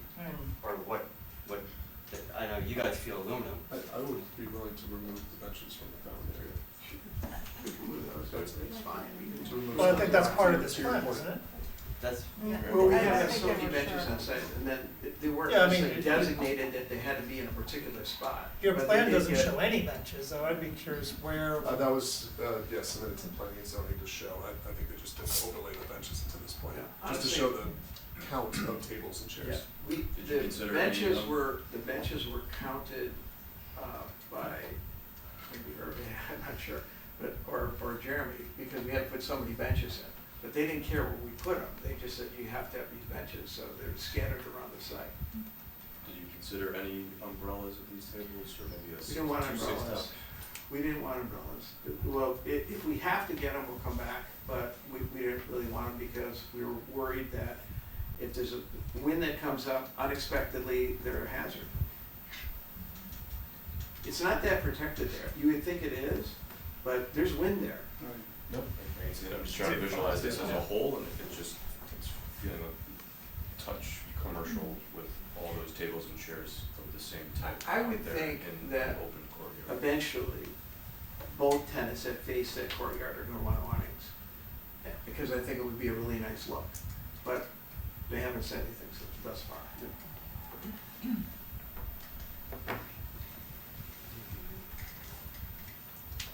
I'm okay with the look of the aluminum if you move the benches. One thing that I do worry about, there's a lot of tables and there's a lot of chairs. Is there gonna be somebody who's gonna organize them? Because people will move the furniture. we're not gonna start with all of them right away. We're gonna start with just a few and see how it works out. The benches Did you are a Did you requirement, consider the any tables and farm chairs. style tables? Pardon? Did you consider any farm style tables? More than 4 tops? Not really, because I don't think they. Every time, 4 tops together and set it up. You could combine them. Choose weathered gray, but I can't find how much looking with a weathered gray look.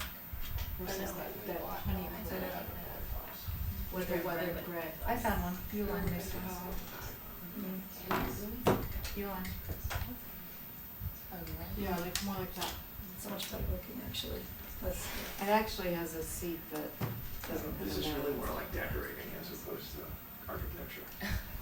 So, Well, No, it is about when they're creating all a out there, I cohesive mean, it's gonna aesthetic have a look. big visual impact. I would do this in my backyard.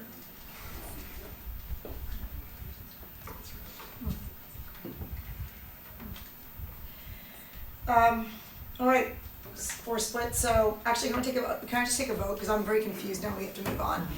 All those in favor of the chairs proposed, can you raise your hand, please? I'm in favor with the design, yes. With the design? With I the design just of the not- chair. And I think they could be black. I don't Okay. think the heat factor is as I- much I- of a concern. I like the Yeah. gray, can you show Alex the gray? Okay, it sounds like the chairs, people want to see different color, all right. It says, it's dominated across the board, show a different color. People keep So you'd arguing rather black go would be the black? same as a silver, as a dark gray. And then we can just take a vote. Send me a PDF in, you can send it to Hervé, you can distribute to us, if it's, maybe give them a couple options, and hopefully we can do it administratively, if not, we'll see you back here, send us a couple options. Can I just Yeah? add, I think we're all in favor of frequent, like, I'm there every weekend, or at least once a week or twice a week. So, I mean, I think we're all in favor of chairs and tables Oh, there. So definitely. like, yes to the plan, we're just going to, we want it to look right, but otherwise, yes to tables and chairs, like, happy to have them. Okay. I think the U-line one was a little expensive, and that's why we strayed away from the U-line ones. 'Cause when you There have- are other it's the Yeah, yeah. design of it. I know there are lots of manufacturers that Yeah. make this version in these colors. Okay. Okay, thanks guys. All right, next up, we've got ARB 16-2026. This is Raphael's Bakery at 370 Heights Road. Same location. In Viewpoint, it's PL 2646.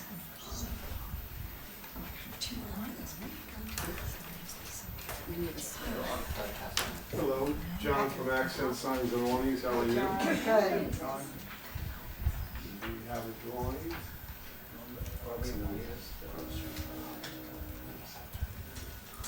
You blew them up on March 23rd, we have another new, we'll probably do that one.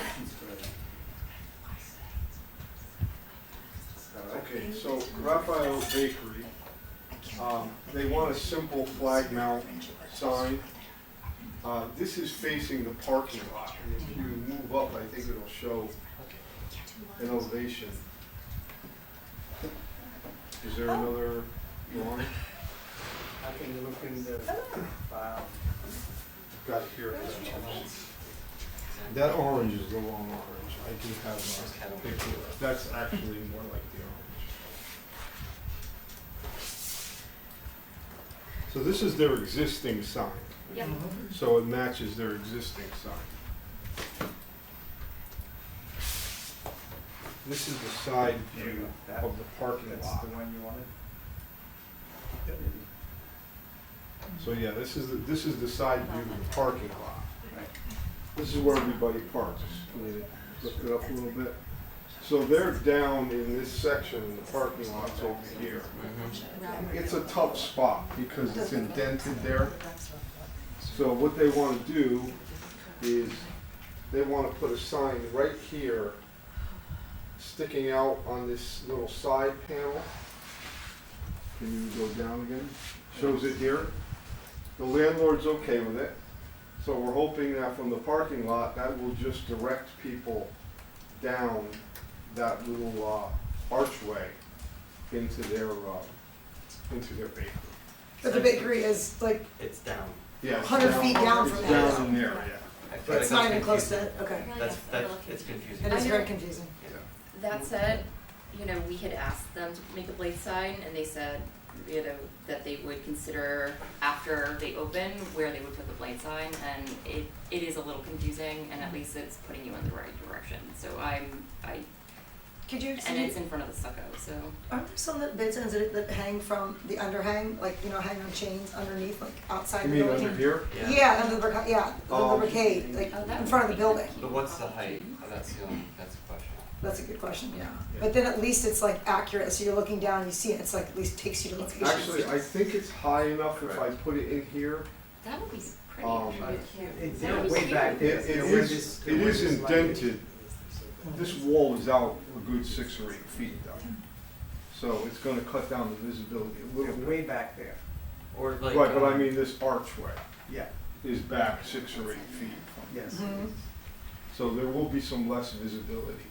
The other If thing- you're- But then you're kind of headed You in can the see right that orange, direction. Yes. You'll see Yeah, that. That's my orange, intention. and the orange will kind of pop, you know, Right. you're just, you know. The other thing we were talking about was maybe have an arrow or something as part of the sign, because like right now, this is on Cuts for Kids. Yeah. So you get a blade sign on the Cuts for Kids building where, you know, if you have maybe an arrow that hooks or kind of something that just, you know, down the alley or, I don't know, so it needs to be more directional. From here, for me personally, I find it confusing to be on that corner Yes. of that store, which is something else, somebody else. Yeah. That's If what I it meant was when I was- under the arcade, Yeah. or at least you could see it from when you're in the parking, like underneath this arch with an arrow like down there, Or it could a be really, neon flashing, I'm just kidding. I mean, so this is kind of a unique, like, granola It's bar a kind very of problem. difficult. Would we suggest maybe having something under the arcade in addition to the blade sign? Because I do think that's a wayfinding Yeah. issue. And I would be supportive of adding signage here. it'd be really cute, but I know it's like setting a precedence if the Raphael was like on that second one and the little baguette thing was on the first with some sort of arrow. Like, Yep. yeah. The only thing I I feel like don't if know there's two, is I don't know it's what not this is strong. structurally. It could be all It's driveway. this stucco driving here, that's the only thing, Right. that's the It's driving gonna be function. tough to hang something. Yeah. But if you undermount it. I could under try, the haven't arcade, drilled. Maybe you can have a half moon that sign or something that looks like a baguette. I don't know. That's what I'm saying. I'm just kidding. No, but It's getting late. I just But I haven't- mean, you could have something interesting under that arch. under both On arms. both, under both arch, yeah. One is telling One's you and the- then yeah. one has maybe on Take the an baguette arrow. and flip it the other direction. Mhm. Could you have a blade sign coming out of like the column, like the recessed? That's the problem with height. This is where it's supposed to be kind of low, so you have to be careful. And What that about on the other curve- side? Is anyone walking there? To the left, And on the left. parking. Yeah, that's That, the yep. arch, yeah. Inside here would be kind of cool. Like Yeah. kinda- Because for me, on the Because it's corner, not the it's sidewalk confusing getting stopped. as directional. That's right, it would be, Yeah, it's confusing because the Cuts for Kids, if I were Cuts for Kids, I personally would want it there. Right. You know, I'd want their sign in front of, or near their Yeah. storefront. Yeah, nobody's gonna wear the cross I on. mean, that arch has to be framed out of metal framing. It can't just be stuck on driveway, so there has to be something there. You can secure a little hanging sign if you needed to. Okay. Can you explore a couple other options, and then worst case scenario, maybe if, worst case, we have to come back to this option, maybe with an arrow or something, if there's no other option, but it sounds like there could be some potential. I could draw you one with an arrow and I could draw you one underneath that curve. Yeah, like, and like, I like the idea, the one on the pole, one like pole on the inside there, or On the column, the yeah. column there, Yep. or inside there, or hanging from the arcade, or is that Yeah. totally out? No, I think Okay. Almost Like In- kind of the in other side of the addition- lights, is sure. Would that be We in support addition it, to we one that understand out, that it is out needs, closer and towards we're parking just, lot? like, Maybe it's instead, if you have one in the middle here pointing to the back, or maybe you have two, one on each arch. You could try a couple of versions. Okay. Maybe we should meet, Yeah, can you, and this could be an administrative approval, Hervé? Okay. or we have a meeting. And Yes. maybe we bring Raphael in here, because, you know, Okay. I think as the owner, they can get their Okay. opinion, and we'll try. Okay. I think it's gonna be sent back to you guys though. I mean, there's gonna be some. I think we're supporting I this. think we're supportive of having. Yeah, I know you guys would like Signage. another sign, and I think everybody does, but, and Where to where place it goes, it. maybe Where it's to place it, worth yeah. having a quick Okay. option 1, 2, and 3. And then we get a vote, or not a conversation, an independent opinion. Okay. Back to the ZEO. Okay, that sounds good. Okay, Okay. I'll contact. Yeah. Thank you very much. Thank you so Thank much. you. Hello, it's late, so I'll be quick. Okay. Okay, let's put the timer on. And let me begin by saying, So next up, we have ARB number 17, 2026. This is 1060 Boston Post Road, multiple businesses, and it's in Viewpoint PL 2648. so let me begin by saying I can be very brief on this because I'm not pounding the table saying this is a must-have. So if Crazy. you guys don't Crazy. like it, you're not gonna make me feel bad if you say no. But You're not gonna go complain to, But- I don't think that I ever have. Reverse psychology. I never have. I'll begin by saying, we're working, as you can see, you saw some of the applications tonight, a lot of tenants at once. And so we're gonna be coming at you, or we've been coming at you now, in an increasing flow of applications. I'm really happy to report that we're about 90% leased on the first floor.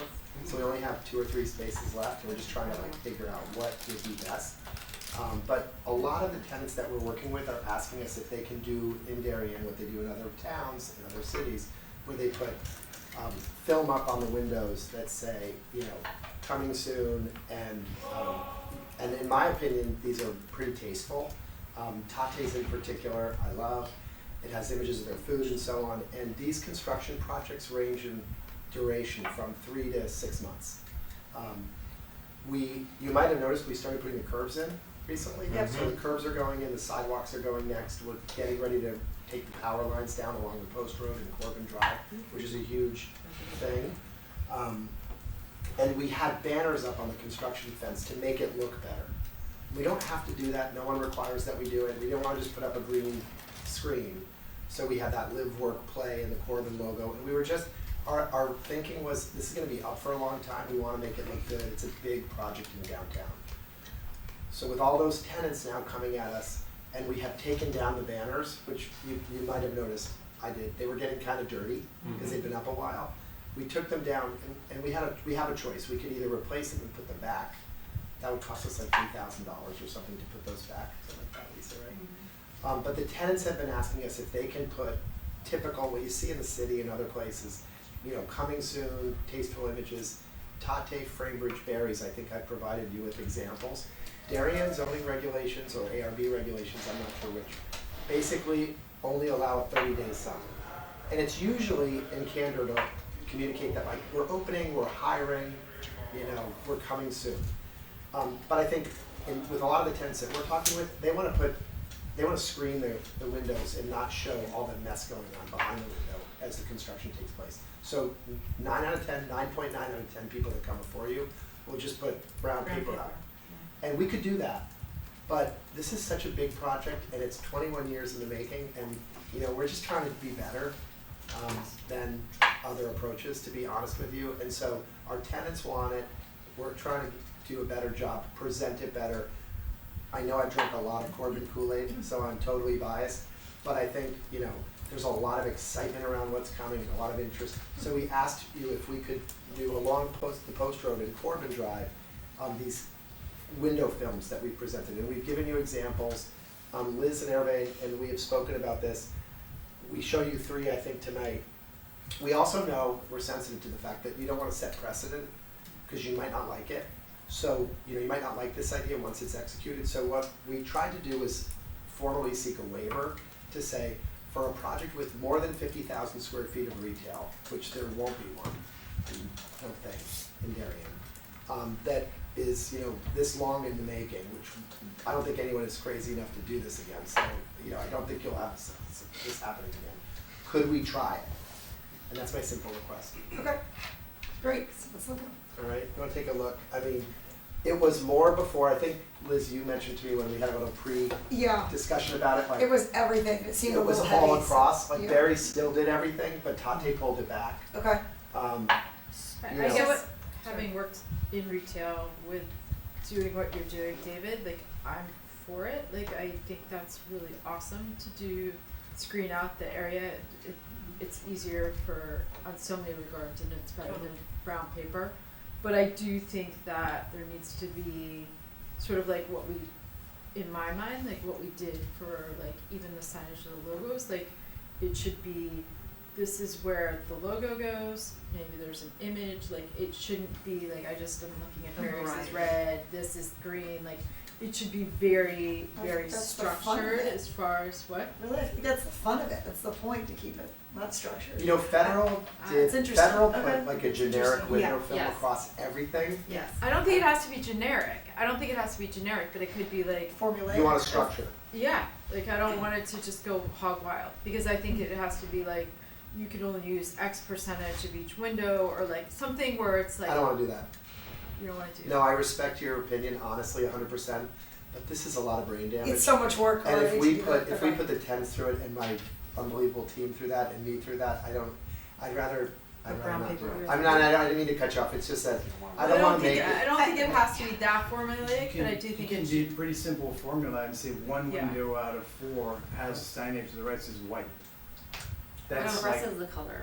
that's it. Or the rest is the That- colors. Instead Yeah, of that would be brown okay pa- too. Instead of brown paper, you put white paper. That so might be it's like something in between the pretty two. Or and like, it brown. needs to like, And one of them David, has like the some background sort needs to be opaque I think or something berries like, is too much like where color. it's like not always red, like red, like it, like. Well, think start about with this the though, white. every store is gonna be different. Barry's is on Corbin Drive. Yeah, You know, some of these tenants, honestly, like Asha, who we signed a lease with recently, like she doesn't do this, she's built a store in Nantucket, Palm Beach, and Greenwich, I think.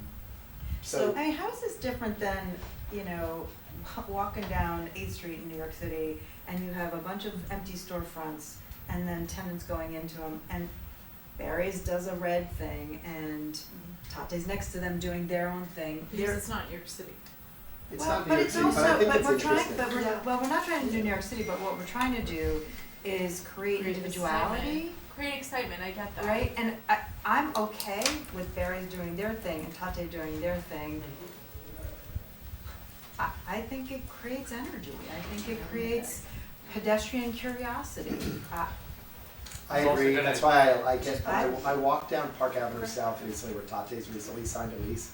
Yeah. I know this sounds really crazy, but it's beautiful. Like the images that Tate did are just cool. And so these are tasteful people. We'll make sure you get to approve each one. Maybe administratively was our idea, just to not burden you at night with this stuff. But, and you can do a majority vote or whatever you want to do, we're fine with that. I think it would be interesting, and I think it's better than brown paper.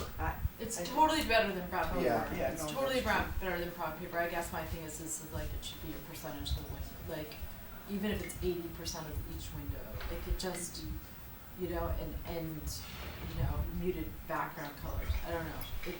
I just don't want it to.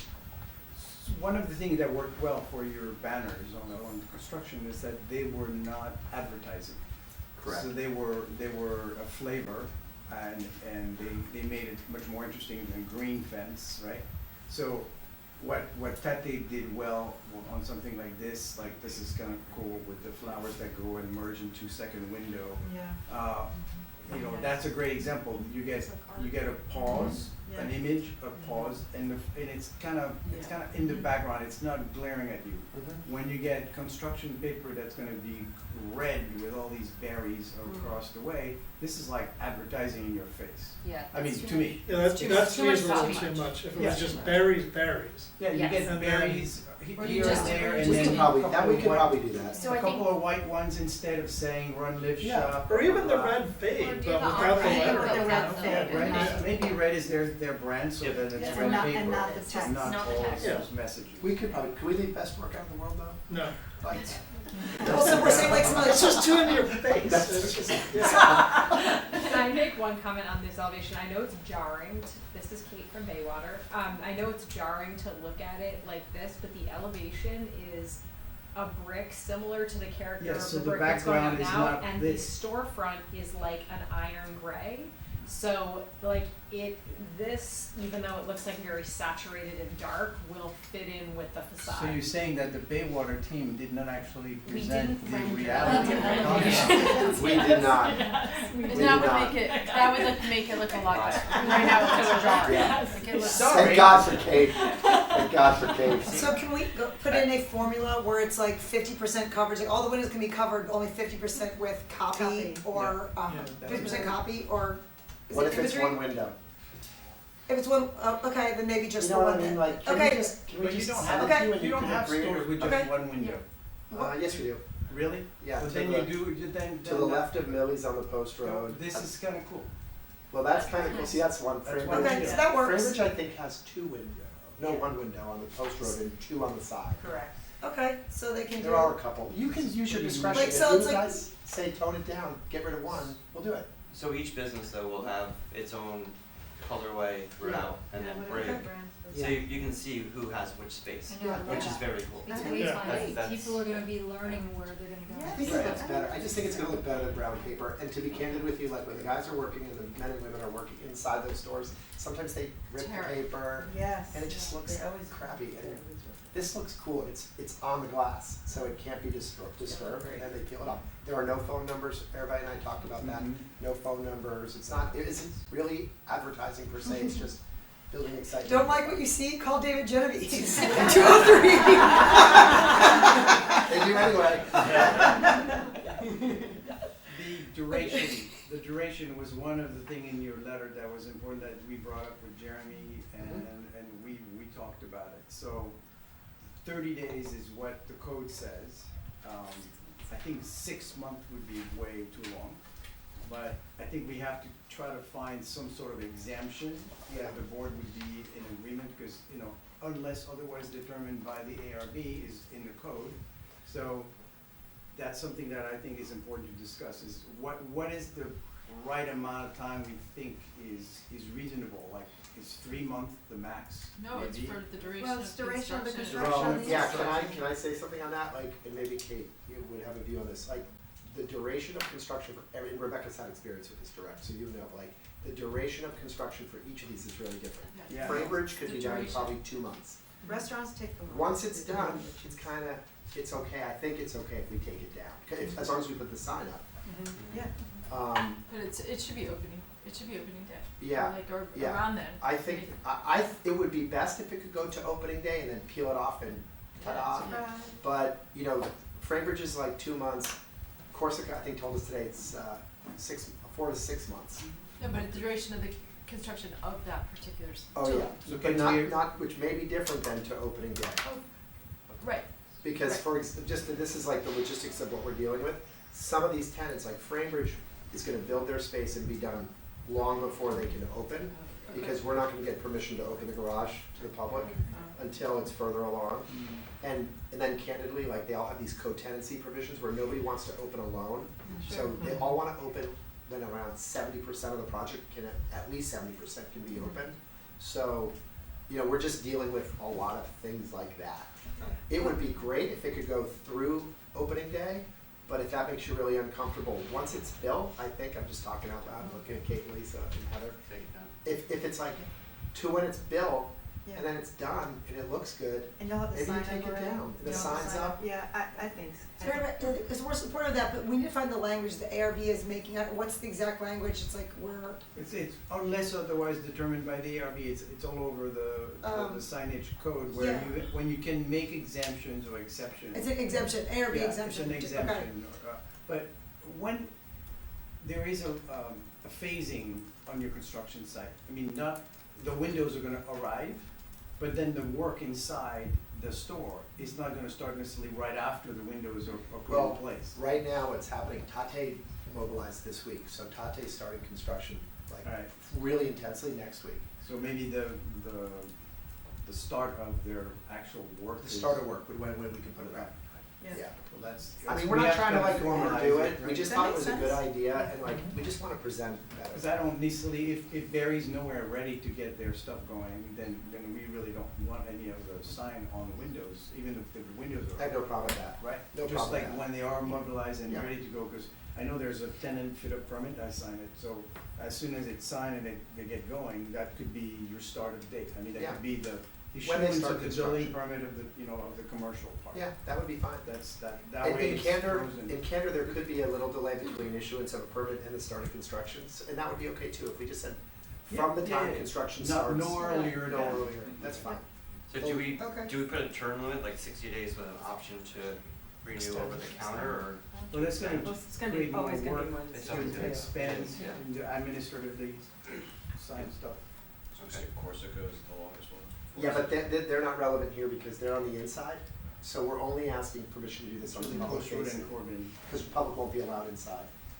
Roan, for example, who's here tonight, they're on the post road opposite Webster Bank, like, we'd love to do that, when they start construction. I think it's important we don't set a precedent for maybe other projects in town, if there are some that may not be a whole lot, I mean, with the moratorium and all that, but, there will be other commercial projects, maybe, but so we kinda have to have a framework so we can say, hey, these guys were able to do it, so, yes, but they were given an exemption or an exception Yes. because of a very special circumstance, so. 50,000, that's why I wrote 50,000 feet, because I don't see that happening anytime soon. Mm. And I think if it was one building in the block, even with brown paper, it wouldn't look that bad. It wouldn't look great, but it wouldn't look that bad. But if it's the entire post road, Yeah. that's what I'm Yeah. reacting to. Yeah. Okay, this is good. You sold us, I think we put in some, I put in here, ARB making special exemption to allow these temporary signs for 3 to 6 months or until the completion of construction, but signs only go up when this construction begins, no earlier. Perfect. Recommend a formulaic, option where it's 50% coverage and no, 50% coverage of copy and no phone numbers. Or websites? 50, I'll be okay. okay. If it isn't, we'll experiment with it. If it Isn't that what we said? I feel like that was Well, everything. the 50, I was saying, you just use your discretion, and if you don't like what we put forward, you tell us no, you can have total discretion. I'm just like, I'm not smart enough to know like How much is 50% what that, I don't know. I mean, that's kind of like, I'll say a soft 50%. I think just so it's not dominated like berries, like that was 100%. Oh, yeah, the text is not. The text, yeah. Yeah, that's. So it's fine. gonna be 50% Yeah, like of- if you look at that, if you look the at that rest is berries, color. that's not 50%. No, I No, mean I think 50% of she the was windows, talking they give 6 50%. windows, so Oh, 3 of yeah, them. yeah. So My you get- only concern was, if it's a 3-window store or a 2-window store or a 1-window store. You get a blank and an active. If it's a 2-window store, you have a blank and a thing, that's There's fine. no phone numbers or websites. And then we Or can no put a blank websites. on the Yeah, third, exactly. well, on the 2, right? Good, thank you. Can That'd the be fine. background be consistent? Yes, And yeah, we're saying yes. 50% of the windows can have text. Yes. Okay. Of In the text text and images, images. yeah. Okay, I'm totally good with that. Thank you. How did I do on time? Not bad, right? Okay. Not Alright, you bad. gotta go. Right. Thank you. Thank you guys so much. Okay, I'm gonna write that in an official letter to you guys. Okay. Alright, final, oh, it's so exciting. Final, application. ARB number 18, 2026. You guys are being quick. We're at 1080 Boston Post Road for Rome. They're proposing revised signage and facade design. And viewpoint, this is PL 2653. Hi, everybody, welcome. Introduce all yourselves. Yes, we have a team with us here. I'm the VP, Christy Jackson of Retail. Obviously, we're here today to talk to you guys about our storefront and signage. I'm sure you guys know we're a performance apparel brand based out of Stanford, and our CEO Nate actually and founder lives here in Darien. So this is actually our first flagship location as well. So I just want to call that Yes, out. thank you for calling that. Can you introduce the rest of the team? Can you guys all introduce yourselves? Hi, I'm Meg. I'm Visual Merchandising Brand Experience. for Last name, Rome. Meg? Nice to meet you. What's your last name, Meg? Zeminski. Zeminski. Z. Yep. Okay. I'm Kate Sparks with Future Brand and the Operations Director, and I oversee our location. We are the spatial design architect for the project. And I'm Donovan Hanig, running the design and creative and architecture for the building. Okay. I think this was uploaded just to show existing storefronts. While you guys were Well, talking. you know, what, we actually, I asked Nate to provide these images to one of you guys because he was saying you guys are trying to make this store flagship look different than everything else. Correct. So I thought it was important for our board to understand what everything else was. Yes. Yeah. Okay. Absolutely. Thank you. No. So we pulled intentionally street store views for you guys here, so we can compare apples to apples. Do you want the final one? Yes. Or the other one? Original sign package. Here we go. I think that's important to know where you guys are coming from. Because for the board to remember what you had, Yes. which was not as much around, well, no, actually it is. It's pretty final similar. package. There's a little bit of expansion. Okay, so pretty much the same back, same. So should we look at the final one? Yes. Well, okay. Let's look at the I Alright. think It you're is looking, 9:30. you're looking Alright. for the one from last year, Yeah, original. yeah. We do have an image in We have an this. image In reference there, page in the that final has thing, before. there's a great. gonna be good. We'll Yeah, I do. thought I saw it somewhere. Something. We gave her glow up. Yeah, and that's great. That's a great one. It just kind of compares everything in the Corbin Right. district.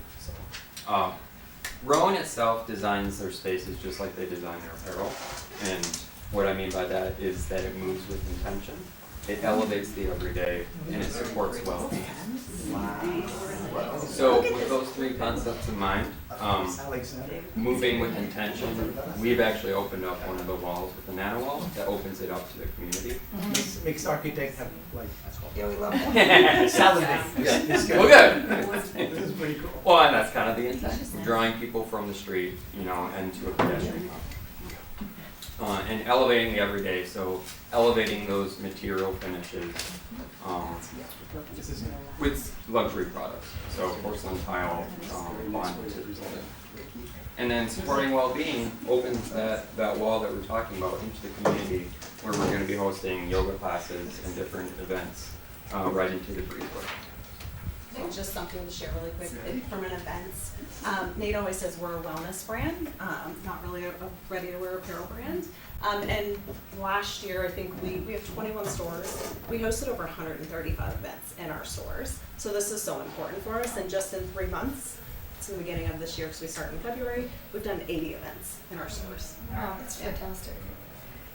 So that was just sort of the very baseline. I want to keep it nice and short. Thank you all for staying so late today to this moment. Thank you guys, yes, I'm sorry. Yeah. And this is the page that basically represents the before and after and focuses on that open nano wall. Right.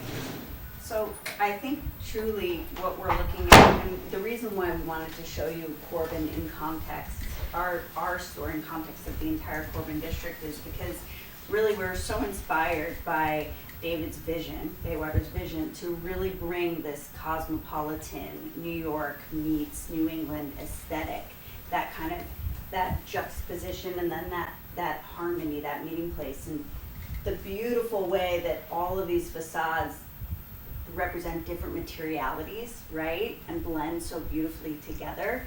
And we feel like our storefront just adds another level to the space and really works in harmony with everything, but also totally represents the uniqueness of our brand and really represents, you know, where we want to sit in the marketplace in this premium place. Yeah. So I know you guys received this in advance, and we can, I can answer any questions you have, or we can kind of go through top line design and speak a little bit about it. But essentially, really, just our intention here in addressing the design is to really bring that Rhone specificity to the materiality and represent it in the storefront. And this stone, for example, that we've chosen for the bump out and for the signage is really, the intention there is to physically represent this idea of, you know, water and earth and how they interplay. The name Rhone, obviously we're named after the Rhone River, right? And that really comes from a place of us, that metaphor, which everybody knows so well, right? Which is that water, nothing is more fluid than water, but yet over time, water shapes stone. And so the marble really represents that for us in that way, that actually physically, right, the striations in marble are created through thermodynamics, and also the relationship between the water existing in the stone and then changing over time. And also just really looking at it from a bird's eye view, it really evokes that whole perspective of viewing the way rivers interplay with earth, you know, from above, and that perspective that you gain there.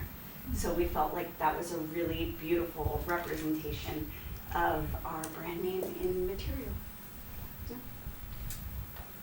Anything else? So to in add? zoning enforcement term, you're recladding the facade. Yeah, we're recladding the facade. I like how she said it better, make it so much prettier. I'll tell you, I'll tell you, I I'll do the song and dance, I and really then Donovan truly will enjoyed this whole translate. description, it was beautiful. That was Very amazing. poetic and very beautiful. That's so great. But, you know, But we're recladding the facade, yeah, we're recladding the facade. Yeah. So for me, this like storefront just doesn't go with the architecture of the building, and I think, you know, this elevation, this street facade, they've worked so beautifully to have the different elements, but are still blending together. And this is just, it's kind of jumping out, and I think it's not really working with what the Corbin district is trying to achieve. Yeah, I agree with you. I mean, I appreciate sort of the big idea around the brand identity, and I almost feel like you gotta take that inside, right? To me, this expression is a much more of an interior backdrop of a retail space. I think, to Kate's point, the architecture and the vocabulary of this place on the outside, that villagey feel, doesn't come across in the material that you chose for the recladding. There's something about the coloration, that softness of the bronzes and the golds that's lovely, that I think if you kept the sort of the bigger, more cohesive architectural elements that existed in the entire project, but if you wanted to just warm it up a little bit, I think that could work. I think the big moves of the stone to me is a little out of character for the exterior architecture, but certainly could work on the interior. so the other regulatory portion of it is that these facades, as they were treated in that existing version here, were approved by the Planning and Zoning Commission, were approved by the ARB as this design. So, yeah, as like Sandra said, you're going away from it, but you're going away in something that has been reviewed and accepted. So it's difficult. You'd have to almost get a reapproval for changing the design of the front facade from this to this. Which it sounds like they're willing to do. It's significant enough of a change. Yeah, It's yeah. like, I do think the change in the windows and doors, like, I think that is that's pretty cool. Yeah, I don't think that's too far of a departure. I think that part's, I think the Yes. stone is the one thing you guys are talking about, just the 100%. marble. Yeah. And when you reference the stone, you The mean marble. just the bump out, the marble, right? Yeah. Well, what are you Just cladding that. with Yeah. are you using porcelain veneer? porcelain Both are materials? porcelain. Yeah, both are porcelain. This is a travertine. Oh, yeah. Yeah. This is beautiful material. And So you're taking so away the the white, is what we're going for, about warming them up. right?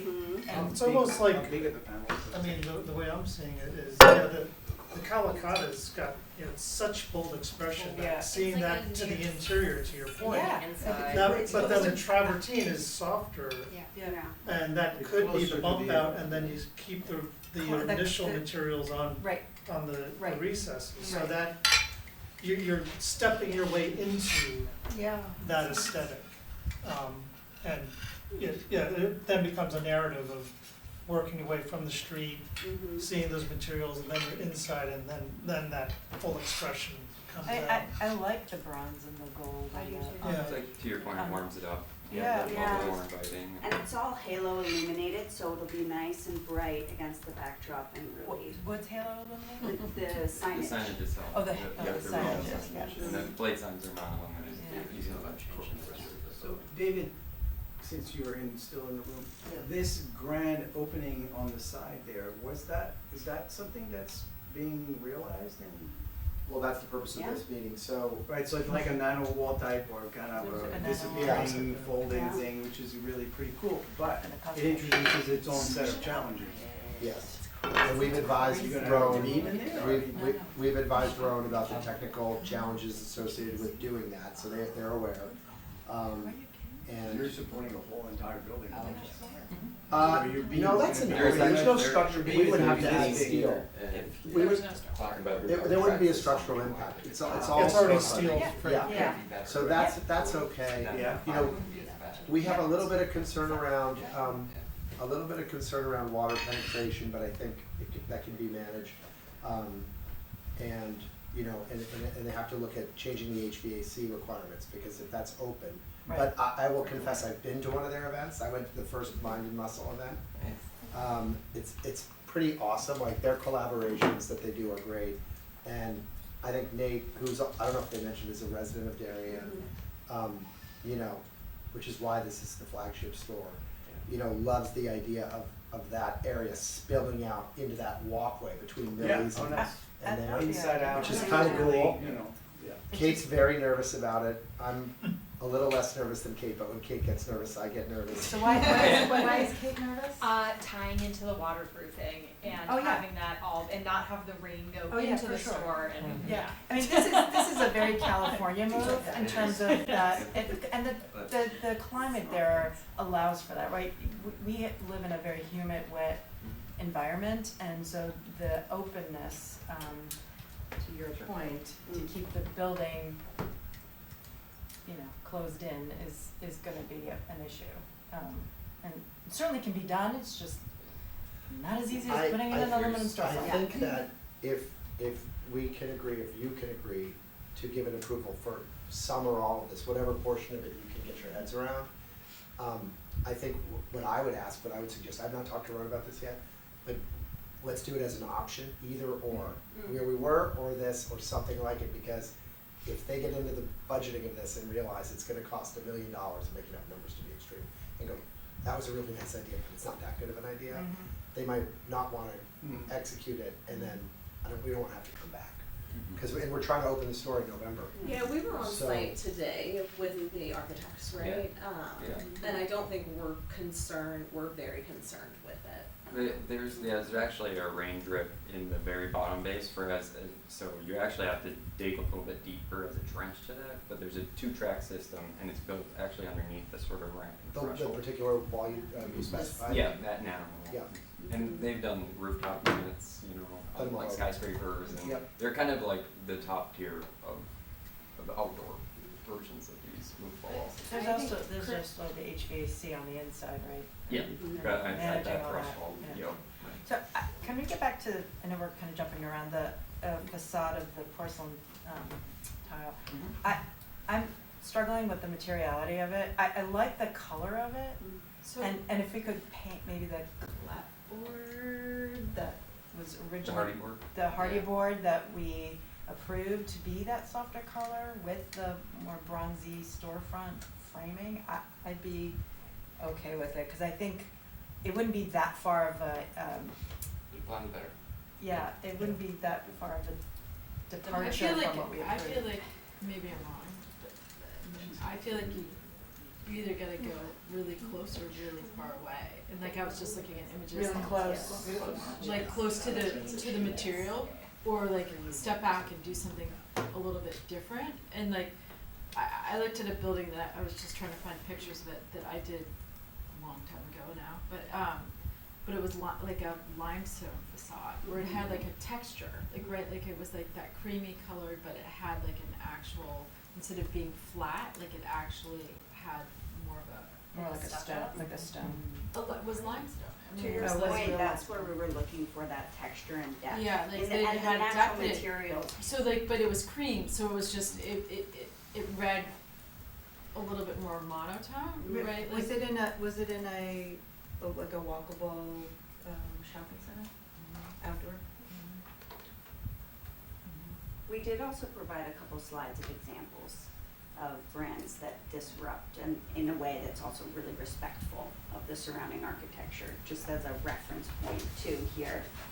I think they're down. We saw those. You saw those. Yeah. That's I had good. one Yeah. comment. Like I feel like there's another way to get it so Well. it doesn't read flat, like I think that's what you're looking for. Yes. Without The texture. being so, Contemporary. yeah, contemporary. It's- Like in it's- that's why I said limestone, cause it isn't, it's contemporary, but it's not, I'm not saying it has to be Yeah. that, but it has to be like a. It's just strange to have like a limestone base with like So colored. I do have Right, one, yeah, I would agree that, one yeah. more little comment that maybe the board can discuss is that when I looked at this with Liz the first time, it felt like this marble was almost like the back panel of a sign, right? So it's like inset in the travertine when above the marble is the facade. But in here, the marble becomes like subservient to your graphics. And if depending how your marble comes out, which is not, you're gonna have to have some fun with it, it could overwhelm your graphic or not. But it still feels like an inset. It almost feels like it's too big. I mean, there's no room to, if that's what you're trying to do, there's no room to breathe at the top here, and very little to build the travertine look right above it. So Yeah, I mean, that's I feel like you don't need it there, right? I we mean, don't, it's all you about don't. the I mean, I think if you enamel. didn't have the marble there, you would be okay. I would be Yeah. okay with it. I'd be You just much do the simpler, travertine Yeah. just across the all whole thing? travertine, and Yeah. just I was keep the doing marble that. for that. Yeah. If you had marble only on that one side, Yeah, but I know there's some the- disagreement on that one. Yeah, the marble for me isn't working. One of the other things. On the outside. Yeah, because of the type of building that's above it. Yeah, it just, it's like, whoa. I mean, I appreciate you wanting to sort of shake it up, but I think it's more grounding to have the travertine as your stone rather than the marble. That to me feels a little more luxurious, understated luxury. I think in your narrative you gave an ode to mid-century, which is my own. I love mid-century, and all the other elements that you have really read that way in a beautiful way. But I think that the marble is a distraction from that. When we went back and looked at kind of how much of this, because in the rendering, it makes the bump out look large, right? It looks like the marble is this imposing Yeah. facade, It does. but, and truly, we kept saying like, when you look at it, what is it, 20 feet? Really overall, It's the like, same, yeah, it's the same distance here. so truly, it's not as imposing as it reads on the screen. And I just mentioned that, and you know, when we look at, Donovan, I know you jotted down like the total square footage of street frontage, right, that we see in Corbin, and what percent of this is the marble. I think it puts it in perspective a little bit too. It's not as grandiose as it's coming across. And I'll admit, like as a retail company, you want to attract people. Yeah. So we want people to be looking at us and attract from the street. What if it was like a larger scale painted brick? Like what, that was more, cause that's more traditional Yeah, material, like you yeah, know what I mean, like I if you think used that- it more like monumental bricks where I- it was like then painted cream, I- like sort of blended in, but like was a traditional material. I think that's what I'm struggling with, right? I like the idea of that monolithic thing, but the materials you're using aren't jiving with the architecture. It's very modern. It's too jarring. New York City or. I have a Yeah. question Well, I on the think it is. side where the nano wall, and then you have the other entrance. Behind that's a restaurant. So how are the window replacements gonna correlate with the, is that Hinoki behind it? How are the windows gonna correlate with Hinoki's windows? They would. They They will. won't. Okay. Because Hinoki still has the transoms above and the same. Yeah, The same like cut. Okay. but there's another bump out right for that stairwell. Yeah, there's like a Yeah, staircase or yeah. something. There's a break. And then Yeah. the lobby bay, Residential. so there's a break. Rebecca, I like Okay. your idea of painted brick. Is Right, this, yeah, is like, this but it lobby doesn't have to be the part same of scale. Rome? That's It part could of be a Rome. larger So that's a scale beautiful or- design that Yeah. we're not Well, looking too much as long as into, it's but not that's a too- really very It's very attractive pretty. entrance. It doesn't have to be the same scale as the So one in that, it just you know, could be different, like I a don't little know, version. nobody's That's looking like at it. all Like glass bricks are Huh? all with the canopy. Tall glass with Yeah, a great like canopy yeah. with the X's and stuff, I mean, Well, is the louver it could still be up more there? I like- guess Yeah, it's it's a the louver. main Type mechanical. of fine on a Yeah. foundation. Yeah, it is. It's actually a nice look. I was just there on the I Yeah. had backwards. have We mahogany. make them as I'm all for it, yeah, that's what you want, direct eBay. It's a very, it's an attractive part Thank of this. And Hervé, I noticed on the side of the front bump out, we have the logo right in front of the halo. Yeah. Yeah, right there. Yeah, without the blades on there. No, yeah, further in the presentation, goes the, Yeah. Oh, we could show that. the captain stitch. Yeah, the Correct, captain the stitch. captain stitch So, on the side. yeah. Should we go there? Yeah, we can go that, yeah. Wait, can I just ask a question? Yes. Not to put, now that you're putting me in an awkward spot with my customer. No. And probably my favorite customer. Full room gear, by the way. I wish I knew. Huh? I would've You worn would've- it. should've worn it. We hate fake brick. Like we, as a badge of honor, we don't install fake brick. Yeah. So I don't know if we can do brick on the facade, because I don't think we can, Kate.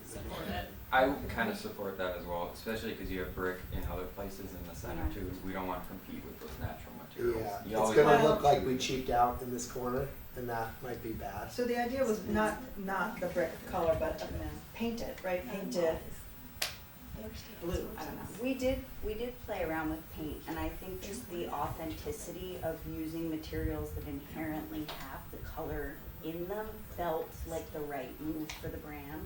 You know Nate so well, I think the authenticity is so important, so that's why we really searched for the right materials that would show up with the Rome green in that way, which we knew we needed to hit on the facade, and also really give us that depth and that interplay. So truly, I mean, you're right, we're gonna have to choose the right pieces of stone, but this being white grounded and the veining, the striations being really spread out, and even probably more so than what you're seeing here, just the hints of these lines. It's not dense, right?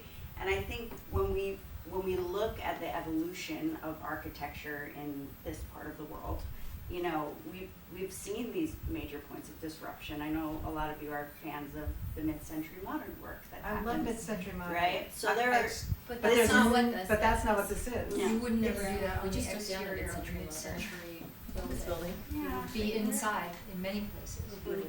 Yeah, so it's a reference point, and then there's other, you're right, non-traditional disruptions that are really just to signal brand and then to really bring in those natural elements. But truly, I think we're really looking to just bring in a natural, grounded vibe that nods to several different points of generational architecture in this part of the world. Can you use the marble on the floor? Yeah, we're We using actually it, are. we're using it in the interior as well, yeah, Okay. yeah, we are. But I think what I'm hearing is we need to come back with. So, Let's come back with I was about to something else. summarize, it's Yes. 9:45, as Yes. summarize, the board is very much in support of what you guys are doing, we understand, I think, Ideas. and I think the other changes you've made to the facade, the openings we're all in support of this, as long as, of your budget. Yeah, Yeah. we're also, the windows, Yeah. they know all the, but the one thing it's saying with us is just the marble. Okay. Right, I think that, even wrote down here, the board in support of, let me write what I actually wrote here. Okay with something textured, has texture and depth, like the tavertine or limestone, but something more monotone and less contemporary. We're really struggling with that, the clapboard surround against with the limestone. It's just that one element. And the idea too of bringing it inside and walking in and feeling the limestone, that could be that could be a great, negotiation where you guys maybe find it there and then get some stone outside and then bring the aggressive line, because their story's beautiful. Yeah, it's a great I story. mean, Do we we think want the this to be- limestone with the white clapboard, the contrast, okay, or would you want the white clapboard a little bit softer? we've talked about that, I think the board seems split on that, right? Yeah, I think so. the board's split on that, maybe show some options, I mean, Yeah. Material, Yeah. finishes. what you guys were. Yeah, 'Cause I'm sure- sometimes the white, all above it, could look yellow or pink or when you work with those. Yeah. Yeah. Okay, does that give you guys enough direction, are we, okay, Give you a few options. yeah, Thank you. alright. We're excited to bring our flagship. Yeah, we're Very excited. excited. Yeah. I think you really benefit from the building itself being white, just the color alone along the, It pops the out. the Yeah. plan of stores, really represents that you are a flagship. Yeah. Yeah, good point. So grateful to have you guys. What a beautiful presentation, Thank you. well spoken, Thank you. just wonderful. Any other questions about any other components? No, but if you guys have questions or anything, you please, like, Hervé is a great resource. Yeah. He himself is an Everyone architect and knows. can speak the language, so. he will- yeah. Well, thank you, Really we're so good- excited. Good thought starters, thank you all for the collaboration and conversation. Now, did you bring us your own We shirts and appreciate shorts? That's why we Kara's bribery. Come see us in West. There should just be one time. Okay, board, we still have other business. Oh, here, you guys ready? Joe, the other business moving. All right, moving on.